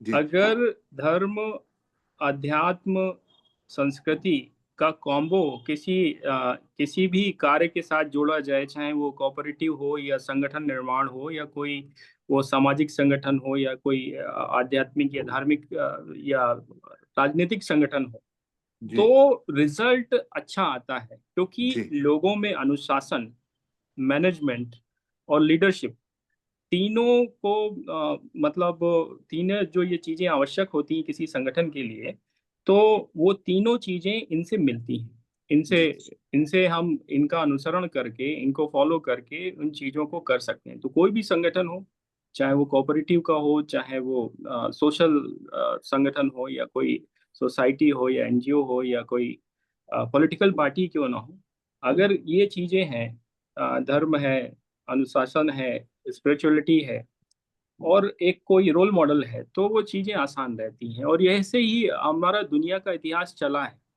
जी ये कितने भी बहुत सारे लोग उसको लॉजिकल एंगल में स्क्रूटनी करने लगते हैं, जिसे कहते हैं लॉजिकल स्क्रूटनी।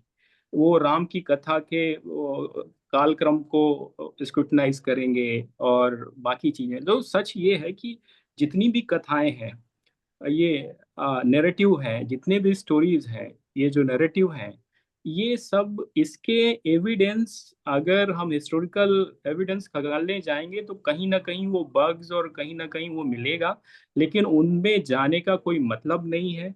क्योंकि अगर हम इस्लाम की बात करें तो मोहम्मद की स्टोरी 200 साल बाद लिखी गई। मोहम्मद के अगर हम इनकी बात करें, सिखिज्म की बात करें, तो उसमें भी जो है गुरु नानक देव और उनके गुरुओं के बाद 65 साल बाद ये लिखा गया। ऐसे ही बाइबल भी उसका भी एक लंबा पीरियड चला, तब जाके वो बनी।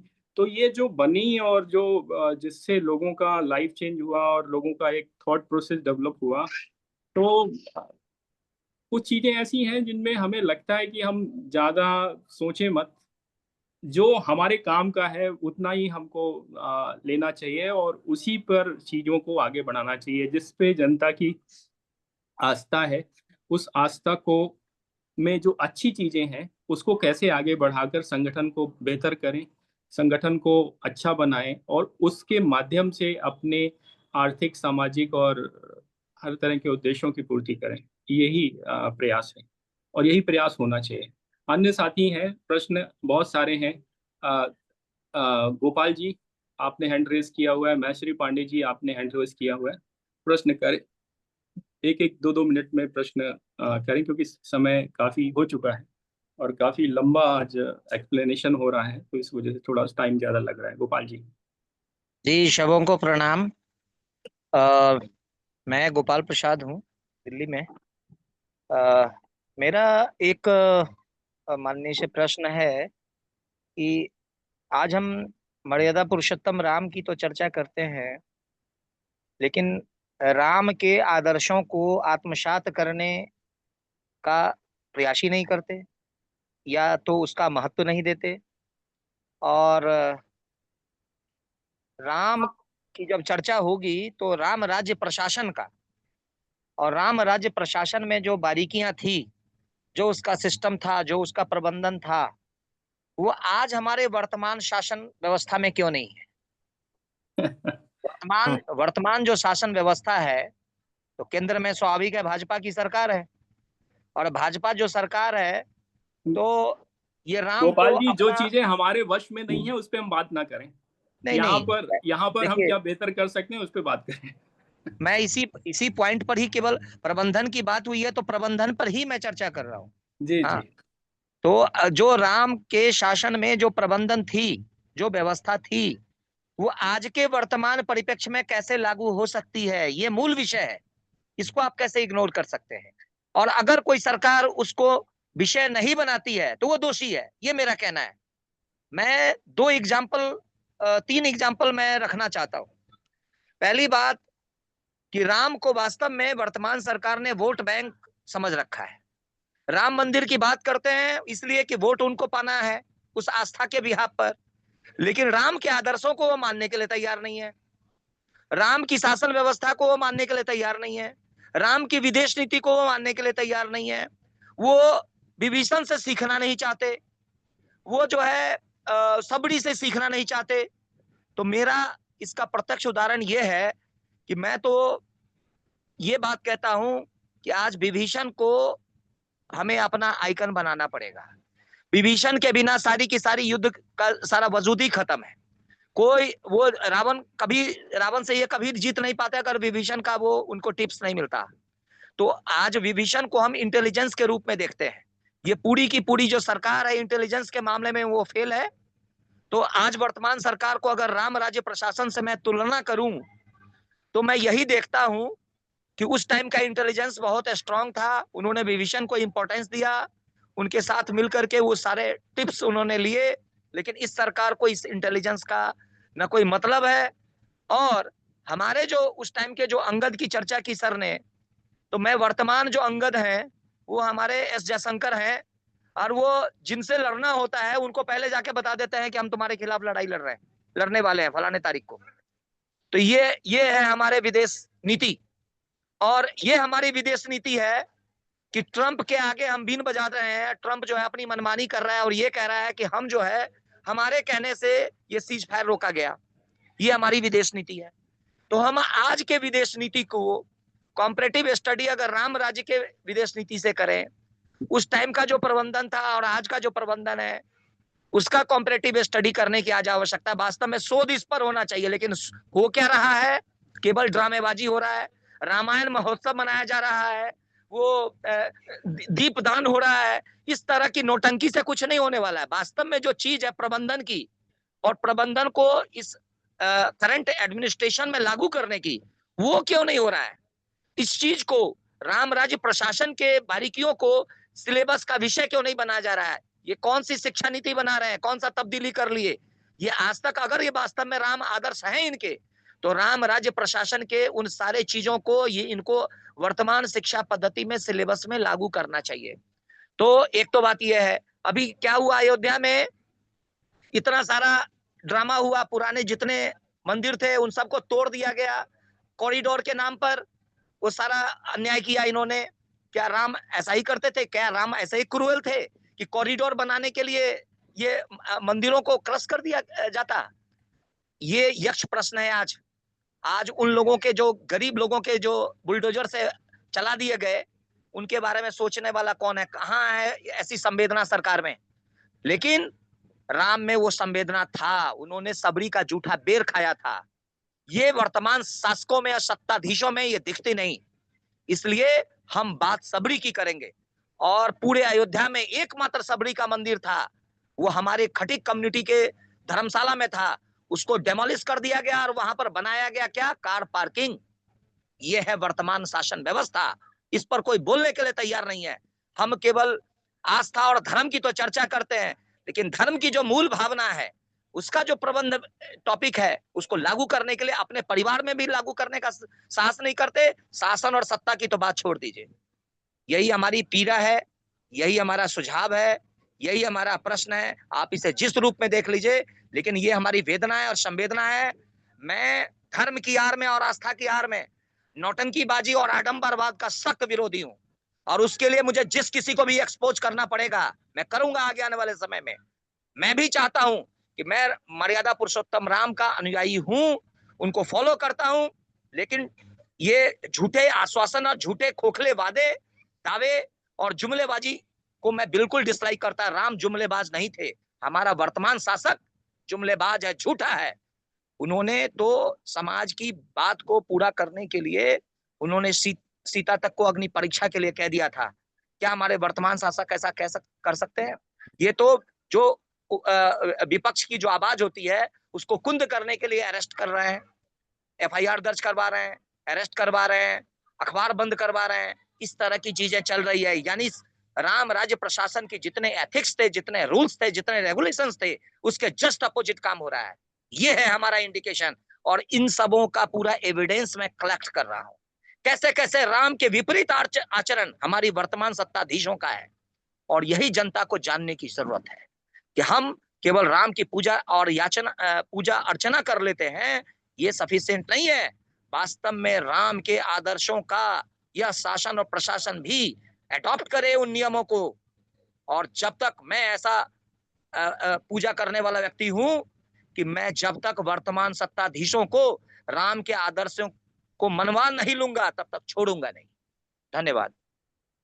धन्यवाद गोपाल जी, आपकी पीड़ा बिल्कुल वाजिब है, लेकिन साथ ही साथ कुछ चीजें ऐसी हैं जिन पर अभी चर्चा नहीं हो सकती। अन्य साथी महेश्वरी पांडे जी। लाओगे कि नहीं लाओगे? जी, सभी उपस्थित साथियों को सादर नमस्कार, और डॉक्टर राहुल मिश्रा जी को विशेष रूप से प्रणाम करता हूं। नमस्कार। नमस्कार। आज एक नई चीज सुनने को मिली है और बिल्कुल ज्ञानवर्धन हुआ है कि कैसे ये शायद ये मेरे नॉलेज में तो पहली बार आया है कि वाल्मीकि रामायण पर इतना बड़ा रिसर्च हुआ है, और मैनेजमेंट के सेक्टर में जा करके जो फॉरेन कंट्रीज में भी, यूनिवर्सिटीज में भी इस पे डिबेट हो रही है, इनको एक्सेप्ट किया जा रहा है। ये हमारे लिए बहुत ही गौरव का विषय है, और इसके लिए बार बार प्रणाम है डॉक्टर मिश्रा जी को। डॉक्टर साहब, मेरा एक प्रश्न ये है जी।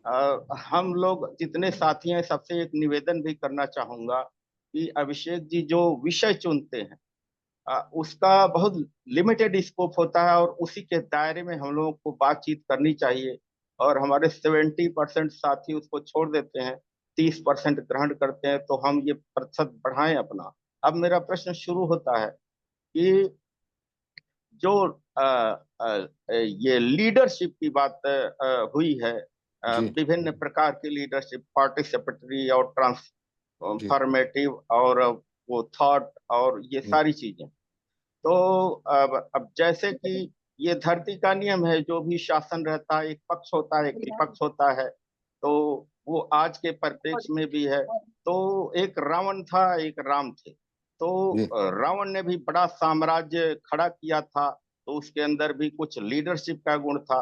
वो अपने लीडरशिप से एम्पावरमेंट ग्रहण करके लोगों को मोटिवेट करके अपने साथ मिला करके टेरिटरी बढ़ाता था, फोर्सफुल होता था, रिसोर्सेस बढ़ाते थे। तो वो जो करेक्ट किया, ये इतनी बड़ा चैलेंज आया राम के सामने, अपने लीडरशिप क्वालिटी से और सबको मैनेज करके उन्होंने लास्ट में विजय हासिल की और अपने आदर्शों की स्थापना की। तो एक चीज जहां तक मैंने अध्ययन किया है, तो ये हमारा ये जो रिच हेरिटेज रहा है विजडम और कल्चर का, जी, यही हमारा बैकबोन रहा है इस भारत भूमि का। और विदेशी लोगों ने जो खासकर ब्रिटिश पीरियड में जो ये जैसे कि रावण जो करता था, मैंने तो वाल्मीकि रामायण पढ़ा नहीं, रामचरितमानस पढ़ा है, तो उससे जो जानकारी है कि वो जो जो अच्छी चीजें हैं जिसके बदौलत ये लोग आगे बढ़ते हैं हमारे अपोजिट साइड के, उसको जड़ पे मूल पे प्रहार करो।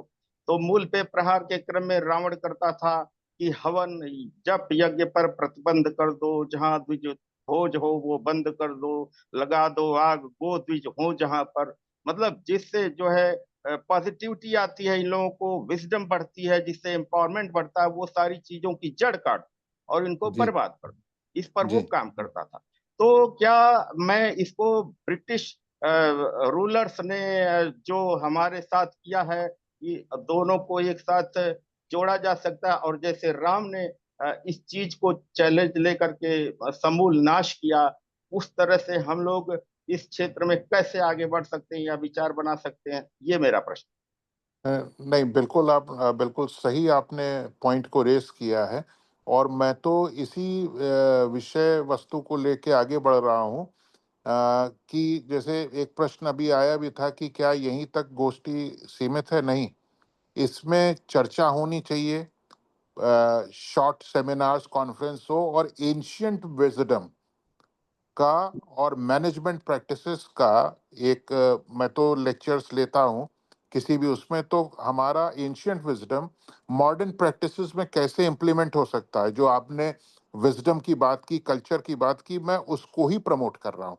तो आपका बिल्कुल पॉइंट जायज़ है, और ब्रिटिश सिस्टम भी इसी उसमें मूव करता था। अब बीच में आप जुड़ के कुछ हमारी ईयर थ्योरी सुन रहे होंगे, वरना जो एक बिल्कुल सरल भाषा में ये है कि रावण का में दो ही चीजों की कमी थी, एक तो अहंकार बहुत ज्यादा था और चरित्र की कमी थी। ये उसके अंदर एक बहुत बड़ी समस्या थी, जिसके कारण वो ब्रह्मा जी के वरदानों को गार्ड में लेते हुए उसने बहुत से कार्य किए हैं, बहुत से घिनौने कार्य किए हैं। और मैं आपको बता दूं, इनका रावण का वध यमराज भी कर सकते थे अपने दंड से, यमदंड से, लेकिन वो ब्रह्मा जी का वरदान आ रहा था, और रावण कई जगह हारा है। जैसे सहस्त्र बाहु का विवरण आता है, जिसके कई हाथ थे, उसने तो रावण को पकड़ के अपने राज में ले गया था, तो पुलस्त ऋषि को आना पड़ा था, जो रावण के दादाजी थे, छुड़ाने के लिए। इंद्र भगवान अपने वज्र से इसको कर देते, लेकिन वही ब्रह्मा जी का ही वरदान आ गया था सामने। तो इस तरीके के कई एक ऐसे पॉइंट हैं जो वाल्मीकि रामायण में है, और ये बताया गया कि कई लोग उसको परास्त कर सकते थे। तो ये सिस्टम राहुल जी, जी।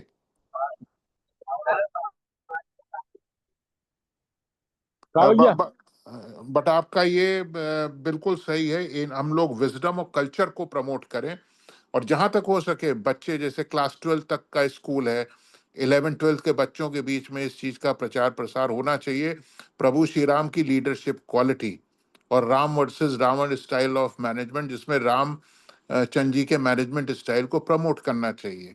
और बच्चों और यंगस्टर्स में जैसे हनुमान जी पॉपुलर हैं, तो हनुमान जी में क्या था, उनकी सक्सेस का बहुत बड़ा रीजन था अहंकार नहीं था उनके अंदर, और किस तरीके से उन्होंने एग्जीक्यूटिव फंक्शंस को सक्सेस बनाया, ये एनालिसिस का विषय है। तो इस तरीके से प्रोग्राम्स होने चाहिए जी। अन्य साथी, मैं नाम बोलता जाता हूँ। बलदेव जी, आप कुछ कहना चाहेंगे? हाँ जी, हाँ जी। आज का विषय बड़ा महत्वपूर्ण विषय है। डॉक्टर राहुल मिश्रा जी ने बड़ा डिटेल में राम की मैनेजमेंट, तो रावण की मैनेजमेंट के बारे में चर्चा करी है। परंतु हमारी ये मान्यता ये है कि अपना जो समाज है, अपना समाज जो है हमेशा अच्छे लोगों को फॉलो करता है। जैसे हमारे यहाँ कहा गया कि महाजना ये गता स पंथा। यहाँ चर्चा ये है कि रावण जो विद्वान था, वो नीतिज्ञ था, और उसने मतलब बड़े ऐसे कार्य किए, पुरुषार्थ के कार्य किए। परंतु उसने जो गलत काम किया, एक तो उसने गलत काम किया कि वो ऋषि मुनियों को मारता था और उनके हड्डियों का ढेर वहां लगा दिया था।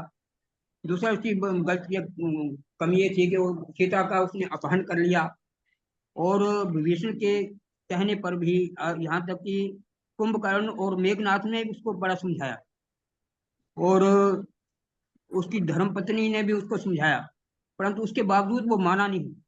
तो उसकी दुष्टता जो है उसको लोग फॉलो नहीं करेंगे, राम को फॉलो करेंगे, क्योंकि राम विग्रह बाण धर्मा। और जैसे राम के राज्य में क्या था कि देहिक देविक भौतिक तापा, राम राज में कहूँ नहीं व्यापा। क्योंकि राम धर्म के स्वरूप थे, साक्षात धर्म के स्वरूप थे। इस कारण से राम के राज में उन्होंने 10,000 साल राज्य किया, तो उसमें कोई भी इस प्रकार का गलत काम नहीं हुआ, क्योंकि धर्म का शासन था। तो इसलिए कहा कि ना देहिक ताप था, ना भौतिक ताप था, ना देविक ताप था, सब लोग सुखी थे। तो धर्म जो है धर्म प्रधान है। अगर हम धर्म की रक्षा करेंगे, धर्मो रक्षति रक्षता, हम धर्म की रक्षा करेंगे तो धर्म हमारी रक्षा करेगा। तो भगवान राम ने धर्म की रक्षा की और धर्म के अनुसार शासन चलाया। यहाँ तक कि वहां के कुत्ते ने भी वहां पुकार करी, कुत्ते को किसी ने डंडा मारा तो भगवान राम के उसमें आ गया दरबार में कुत्ता चीखता हुआ, क्या उसने कहा कि मुझे उसने डंडा मारा है। तो उस मारने वाले को बुलाया गया कि राम ने कुत्ते से पूछा भी इसको क्या दंड दिया जाए। तो कुत्ते ने वो जो उसको कहानी बताई कि मैं पहले पुजारी था और मैं मतलब पूजा का जो वो करता था, पूजा करता नहीं था, वो खाना खाता था चढ़ावे का। इस कारण से मुझे कुत्ते की यूनि मिली है, तो इसको पुजारी बना दो किसी मंदिर का। तो इस प्रकार कुत्ते के कहने पर भी भगवान राम ने न्याय किया है। तो भगवान का राम का जो न्याय था वो तो अनुपम था, उसकी तुलना हम कर नहीं सकते। जैसे आज गोपाल जी ने कहा है कि वर्तमान शासन व्यवस्था जो है तो शासन व्यवस्था तो है ही नहीं। वो तो वोट की राजनीति है, वोट लो और राज करो, और जैसे तैसे वोटर को लुभाओ, पैसा देके लुभाओ, डरा के लुभाओ, तड़पा के लुभाओ, जैसे तैसे लुभा करके वोट लो, राज करो। ये तो हमारी परंपरा है नहीं। हमारी परंपरा तो बड़ी स्वस्थ परंपरा थी, वो आज समाप्त पाया है। उस परंपरा को पुनः स्थापित करने के लिए हमें अभी इस प्रकार का राम का अनुकरण करना पड़ेगा, और राम के जो भक्त हैं, राम को जो मानने वाले हैं, उनको इकट्ठा करना पड़ेगा। और बात और मैं कहूँ, भगवान राम ने रावण से युद्ध किया, परंतु उन्होंने अयोध्या की बड़ी सेना उसको नहीं बुलाया। उसने वहां राम ने वहां के लोगों बंधु भाइयों को इकट्ठा करके और रावण को पछाड़ दिया। ये थी राम की नीति। इसी प्रकार हमारे देश में जो अच्छे लोग हैं उनको संगठित करके और पुनः राम राज्य की स्थापना करने की आवश्यकता है। और हम सब लोग बड़े अच्छे लोग सामने आ रहे हैं, और ये अभिषेक जी का जो प्रयास है बहुत सार्थक है। मैं समझता हूँ कि बहुत शीघ्र हमारा देश जो है वो अच्छी दिशा की ओर जाएगा। धन्यवाद। धन्यवाद सूद साहब। और साथी हैं हमारे कुछ बच रहे हैं, वो प्रश्न कर सकते हैं। मैं कुछ कहना चाह रहा था अर्पित जी। जी जी जी अभिषेक जी, मैं ये कहना चाह रहा था कि सचिन जी, और कुछ साथी हैं वो हो जाए, फिर इसके बाद हम लोग बात कर लेंगे। ठीक है, ठीक। हाँ, हमारे बीच में सरिता मदास जी हैं, तुलसीदास मदास जी हैं, और प्रदीप जी हैं, और आचार्य अंतरंग आनंद जी हैं, जिन्होंने अभी कुछ बोला नहीं है। वो चाहें तो अपनी बात रख सकते हैं, प्रश्न कर सकते हैं। अपने को अनम्यूट करके प्रश्न कर सकते हैं। जी अभिषेक जी, मैं बोल लूं? जी, सिर्फ विषय पर। हाँ, मेरे विषय पर ही बात होगी।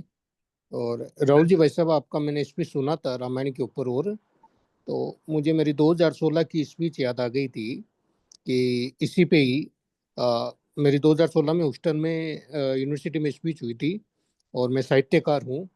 तो मतलब उतना जैसे इसमें इतना उन्होंने मार्मिक लिया था इस चीज़ को।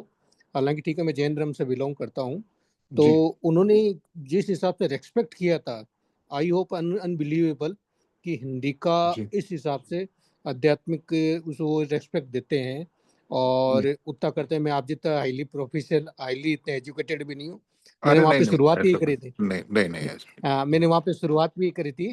तो मतलब उसका ये होता है कि जो अपना भारत की, मेरा इसकी बात पे आ रहा हूँ कि भारत की जो अपनी जो ये रामायण ले लो, जो हमारे जैन में ले लो, वो ले लो, भगवान महावीर का ले लो, कि जो इसका जो मंथन है, इसका जो चीज है ना, इतना बढ़िया है कि इसको ये जो हाई लेवल वर्ल्ड में भी है ना, ये लोग अच्छा एक्सेप्ट करते हैं।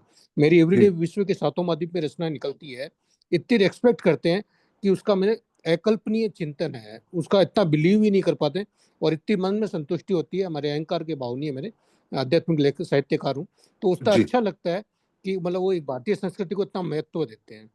अब दूसरा मेरे प्रश्न पे आता हूँ कि आपने इस चीज में आप अपना काम ये करते ही, स्पीच वगैरह, हम साहित्यकार हैं, और अभिषेक जी भाई साहब भी रात दिन इसी चीज में लगे हुए हैं, नेतृत्वशाला। और अभी रीता जी ने प्रश्न किया था कि क्या ये सीमितता तक ही दायरा है। मैं चाहता हूँ कि इसका अपन का जो मिशन है कि हर घर में लीडर पैदा हो जाए, हर घर में लीडर हो, कि ऑब्वियसली अपने परिवार के हिसाब से और समाज के हिसाब से, राष्ट्र के हिसाब से, अरे आप राष्ट्र के हिसाब से, राष्ट्र के हिसाब से, तो उसको आगे से आगे वो चीज आए और उसको परिणति पे लाए और वो चीज हो। क्या ये संभव हो सकते हैं और उसको आगे से काम हो सकता है? ये बोला था। 100% हो सकता है। और मैं तो सबसे निवेदन करूंगा कि हमारी जहां आवश्यकता हो, देश रेगुलर प्रोग्राम चलते हैं। मैं तो इसी मुहिम में, मैं आपको बताऊं, अभी लेटेस्ट परसों नरसों की बात है, स्टेट बैंक ऑफ इंडिया में इस पुस्तक को रिकमेंड किया है as a training manual, leadership, management, finance, accounts में। तो मेरा तो लगातार प्रयास है कि कम से कम लोग जाने कि किस तरीके से हमारे ये जो आदि काव्य हैं ये कितने महत्वपूर्ण हैं। आप तो साहित्य से हैं, आप जहां हमारा चाहे वहां पर सेशन हो, मैं कम समय में जो भी रहेगा, मैं पूरी तरीके से समर्पित हूं इसी मिशन पर। हमने तो सारी चीजें ही छोड़ दी, और मेरा विजन ही ये है कि किस तरीके से भारतवर्ष में रामायण ग्लोबल यूनिवर्सिटी की स्थापना हो। ये लोग क्यों कहते हैं कि हार्वर्ड, ऑक्सफोर्ड, कैम्ब्रिज का ही ग्रेजुएट अच्छा है? हमारे यहाँ अगर बीए संस्कृत भी करे तो एम्प्लॉयबिलिटी की तरफ हो, या बीए हिस्ट्री करे वो भी एम्प्लॉयबिलिटी की तरफ हो, लेकिन जो ग्राउंड या ओरिएंटेशन हो वो हमारे वेद, वेदांत, उपनिषद, शास्त्र, यही सब होने चाहिए। ये बिल्कुल सही है आपकी बात। ठीक है राहुल जी भाई साहब, आपके नंबर चैट बॉक्स में डाल दीजिएगा, मैं और आपसे डिस्कस कर लूंगा। और अभिषेक जी भाई साहब, मैं भी ये चाहता हूँ कि जो मिशन रीटा जी ने कहा है, और मेरे को वो दर्द के रूप में लगी है बात, कि क्यों न वो जो अपनी ये बात सीमितता तक ही नहीं रहे और वो मिशन के रूप में और आगे बढ़े। मेरा ये मंगल कामना है, और उसके लिए हमारे लोगों के द्वारा, मैं साहित्यकार हूँ, जो राहुल जी भाई साहब बोले हैं, कोई हमारी सेवाएं की जरूरत हो तो आप कभी भी उपयोग करिए। ओ मरम अभिषेक जी भाई साहब। जी, ये एक मिशन ही है और इसी मिशन को आगे बढ़ाया जा रहा है, और इसमें और भी अच्छे लोग मिलेंगे, अच्छे ज्ञानवान लोग मिलेंगे तो चीज़ें और बेहतर होंगी, और ये एकदम घर घर तक ये चीज़ें पहुंचेंगी, ऐसा प्रयास है। अब सभी लोग मिलकर काम करेंगे तो ये प्रयास सफल होगा, ऐसा हमारी आशा है। हमारे और कुछ साथी हैं, तुलसीदास जी हैं, और साथ ही साथ सरिता जी हैं। अगर उनका कोई प्रश्न है तो वो कर सकते हैं। अंतरंग जी हैं, आचार्य अंतरंग जी, वो कोई प्रश्न है, आप तुलसीदास जी आप अपना प्रश्न कर सकते हैं, अपने को अनम्यूट करें और प्रश्न करें।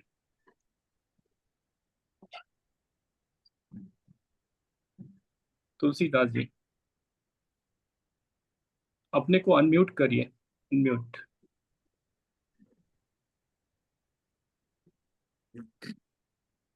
जी हेलो जी जी जी, बोलिए। धन्यवाद आपका। हाँ, थोड़ा तेज बोलिए। आज का जो विषय है, हेलो, जी जी, बोलिए। ये आज का जो विषय है युवाओं को नवनिर्माण व्यक्तिमत्व के लिए है। अच्छा, और मर्यादा पुरुषोत्तम भगवान राम के जो गुण है वही गुण आज के विषय से लेना चाहिए। ये मेरा मन का अंतर्गत का रंग मैं भर रहा हूँ। आपको सभी को धन्यवाद देता हूँ। जी, धन्यवाद तुलसीदास जी। धन्यवाद। अंतरंग जी, मुझे लगता है वो सुन नहीं पा रहे। राम जी के गुण सभी अच्छे लेने चाहिए। जी, बिल्कुल बिल्कुल। बाकी तो चलता रहता है सब। जी बिल्कुल। ये कैसा है, मानव रूपी जीवन है, उसमें अच्छे जो गुण है वही लेते जाना और आगे जाना, यही संकल्प रहना चाहिए हर आदमी का। जी, बिल्कुल सच बात बोली आप। अंतरंग जी,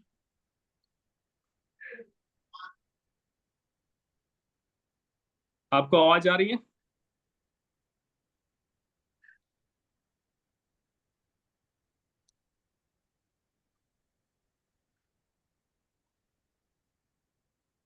सचिन जी, आप अब अपनी बात रख सकते हैं 1 मिनट में, क्योंकि समय बिल्कुल बचा नहीं है, काफी समय निकल चुका है। जी भाई साहब, बिल्कुल। भाई जी साहब, मैं जी सिर्फ इतना कह रहा था, राम राज्य की नीतियों पे चिंतन बहुत जरूरी है, पर ये भी जरूरी है कि उस समय का समाज कैसा है, इस पर भी चिंतन। हम फंसते कहाँ हैं? जो औद्योगिकरण की नीतियां हैं, या जो अंग्रेजी सिस्टम का जो यहाँ आया, हमारे यहाँ नौकरी की व्यवस्था कभी थी नहीं। जो आज दुनिया का सबसे बड़ा, हिंदुस्तान का सबसे बड़ा संकट, हमारे यहाँ कभी नौकरी की जरूरत नहीं। तो वो क्यों नहीं थी? उसके कारण हम कितने सुखी थे, या उस समय की जो परंपराएं थी उसमें क्या कम था और हम ज्यादा खुश थे? क्या चीजें ऐसी हैं जो हम छोड़ चुके हैं, वो कर लेंगे तो ज्यादा सुखी रहेंगे?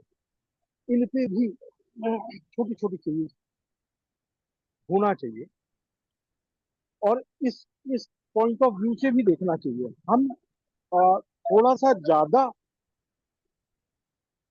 अब्राहमिक शिक्षा पद्धति की तरफ पढ़े हुए लोग हैं, तो हम वो नहीं सोच पाते कभी कभी, जब जो एक्चुअल फैक्ट्स होते हैं, उन एक्चुअल फैक्ट्स में मुझे लगता है कि नौकरी ना होना उस समय हमारी ताकत थी। आज नौकरी होना हम ताकत समझते हैं। तो ये जो फर्क है, इन फर्कों पे भी विचार हमको करेंगे। धन्यवाद। धन्यवाद। लगभग सभी साथी अपनी बात रख चुके हैं। आखिरी में मैं अगर कोई और कुछ बात रखना चाहता है तो रख सकता है। अभी 2 मिनट है हमारे पास, वैसे 10 बज चुका है, जो तय समय था उससे 15 मिनट ज्यादा हो चुके हैं, क्योंकि चर्चा इतनी महत्वपूर्ण थी और इतना एक वैसा विषय था जिस पर सभी लोगों के पास बोलने को काफी कुछ था और सभी के अपने अपने अनुभव थे। ये प्रयास जो है, ये जो चर्चा रखी गई, इसका केवल उद्देश्य ये था, जो हमारे नेतृत्वशाला कार्यक्रम है इसमें अलग अलग ब्लॉकों में जो अलग अलग विषय पे टीमें तैयार हो रही हैं या लोग काम कर रहे हैं, चाहे उसमें कोऑपरेटिव के क्षेत्र में हो, चाहे वो एनजीओ बनाकर सोसाइटी के तौर पे काम किया जा रहा हो, या फिर एक पॉलिटिकल पार्टी बना के काम किया जा रहा हो, या और अन्य संगठन बना के काम किया जा रहा हो। तो जो लीडरशिप के डिस्प्यूट और लीडरशिप के जो इश्यूज खड़े हो रहे हैं, और जो मैनेजमेंट के इश्यूज और मैनेजमेंट के डिस्प्यूट खड़े हो रहे हैं, तो उसका एक स्पिरिचुअल ओल्ड जो हमारा डिस्प्यूट रिजोल्यूशन मैकेनिज्म, और जो एक हमारा एक मॉडल है जो बना बनाया है, उसको किस तरह से रिवाइव करके और लोगों तक ले जाया जाए, ताकि ये कम हो, हमारे घर की व्यवस्था बेहतर हो, सभी लोग अपनी जिम्मेदारी, अपने धर्म को समझें और अपनी चीजों को अपने कर्तव्य के अनुसार, अपनी ड्यूटीज के अनुसार, अपने धर्म के अनुसार उसको पालन करें। इसी तरह से संगठन में भी लागू हो, जिसका रूल हो, जो जिसका दायित्व हो, वो उसे अनुसार काम करे और उसी अनुसार संगठन में अनुशासित रहे। ये प्रयास अगर सभी लोग इस पर काम करने लगेंगे और इसी के अनुसार अपने को ढालेंगे, तो बहुत अच्छा हो जाएगा और हमारा समाज और हमारा देश सभी के लिए ये बेहतर होगा। क्योंकि नॉर्थ और साउथ और जब ईस्ट और वेस्ट के, जब हम कोऑपरेटिव सिस्टम की और जो वहाँ की सोशल और पॉलिटिकल प्रैक्टिसेस की अगर हम कंपेयर करते हैं, तो यही सब चीज़ें जो हैं, ये बेसिक प्रॉब्लम्स जो हैं, ये निकलकर एक बहुत बड़ी समस्या बन चुके हैं, और जिसका दर्द गोपाल जी को भी था और बाकी साथी भी उससे कहीं ना कहीं पीड़ित हैं या उससे वाकिफ हैं। तो इसी चीज को जो हमारी पुरानी ज्ञान है, जो पुराना हमारा अ, धर्म ग्रंथ है, जो हमारे इतिहास है, उसको किस तरह से हम अपने समाज में एक आदर्श के तौर पर पुनर्स्थापित कर पाए। उस दौर में जब मोबाइल हमारे घर में और हमारे परिवार को तोड़ने पे आमादा है और हर बच्चे के हाथ में मोबाइल आ चुका है, और इस स्थिति में लोगों की मनोदशा और जो लोगों की मानसिक स्थिति और वो जो अवसाद की स्थिति बन रही है उससे निकालने के लिए ये सब चीजें बड़ी काम आएंगी। आखिरी में मैं राहुल जी से कहूंगा कि अंतिम 2 मिनट आप इसका सारांश के तौर पर बोलकर और इस सभा का हम लोग को समाप्त करना चाहते हैं, और इसका जो वर्किंग प्लान है वो हम जो अभी चल रहा है और जो आगे करेंगे वो हम सभी को शेयर करेंगे। जी राहुल जी। धन्यवाद अभिषेक जी, मैं सभी लोगों का धन्यवाद देता हूं और एक्सप्रेस करता हूं, क्योंकि ग्रेटिट्यूड हमेशा एक्सप्रेस करना चाहिए और ये बहुत अच्छा इनिशिएटिव है जैसा मैंने पहले भी कहा था। और इसमें मैं एक चीज बताना भूल गया था जिसको लेकर मैं कंक्लूड करूंगा कि 3I 3P मॉडल एक हमने इसमें निकाला है, जिसको विदेशों में स्पेशली न्यूयॉर्क वीकली में भी एक्सेप्ट किया और आर्टिकल निकाला। जो 3I प्रभु श्री राम का रहा है, वो फर्स्ट आई है इंटेंट। अगर इंसान में इंटेंट है तो वो सब कुछ कर सकता है। दूसरा आई है इनिशिएटिव, और तीसरा जो सबसे महत्वपूर्ण है वो इंटीग्रिटी। बिना इंटीग्रिटी के सफलता नहीं मिलती। 3P मॉडल में जो पहला पी है प्रभु श्री राम का, वो है पेशेंस।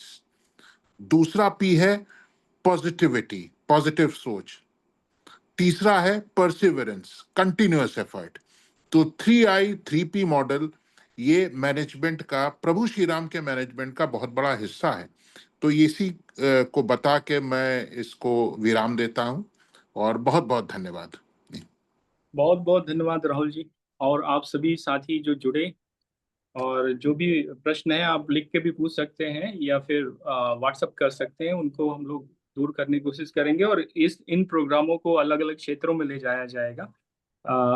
वहाँ की स्थानीय भाषा, स्थानीय संस्कृति के अनुसार इसको बना करके वहाँ ले जाने का प्रयास रहेगा। और जो ये संगठन बनाए जा रहे हैं और जो संगठन चल रहे हैं, उनमें इन सब चीज़ों को लोग अपने आचरण में और संगठन के चाल चलन में लाएं, उसका प्रयास होगा हम लोगों का। धन्यवाद। अभिषेक जी, राहुल जी वैसे आपके नंबर आपका नंबर जी जी धन्यवाद। मैं अभी शेयर कर लेता हूँ, बुक का लिंक भी शेयर कर लूंगा अभिषेक जी को, ताकि सब लोग जाने, जिसको लेना हो ले, अदरवाइज डिस्ट्रीब्यूट करें है क्या चीज वो जाने। जी जी, इसमें ये चैट बॉक्स है, इसमें आप डाल सकते हैं और मुझे भेज दीजिएगा तो मैं आपको भेज देता हूँ। जी आपको भेज देता हूँ। जी जी जी धन्यवाद धन्यवाद, थैंक यू।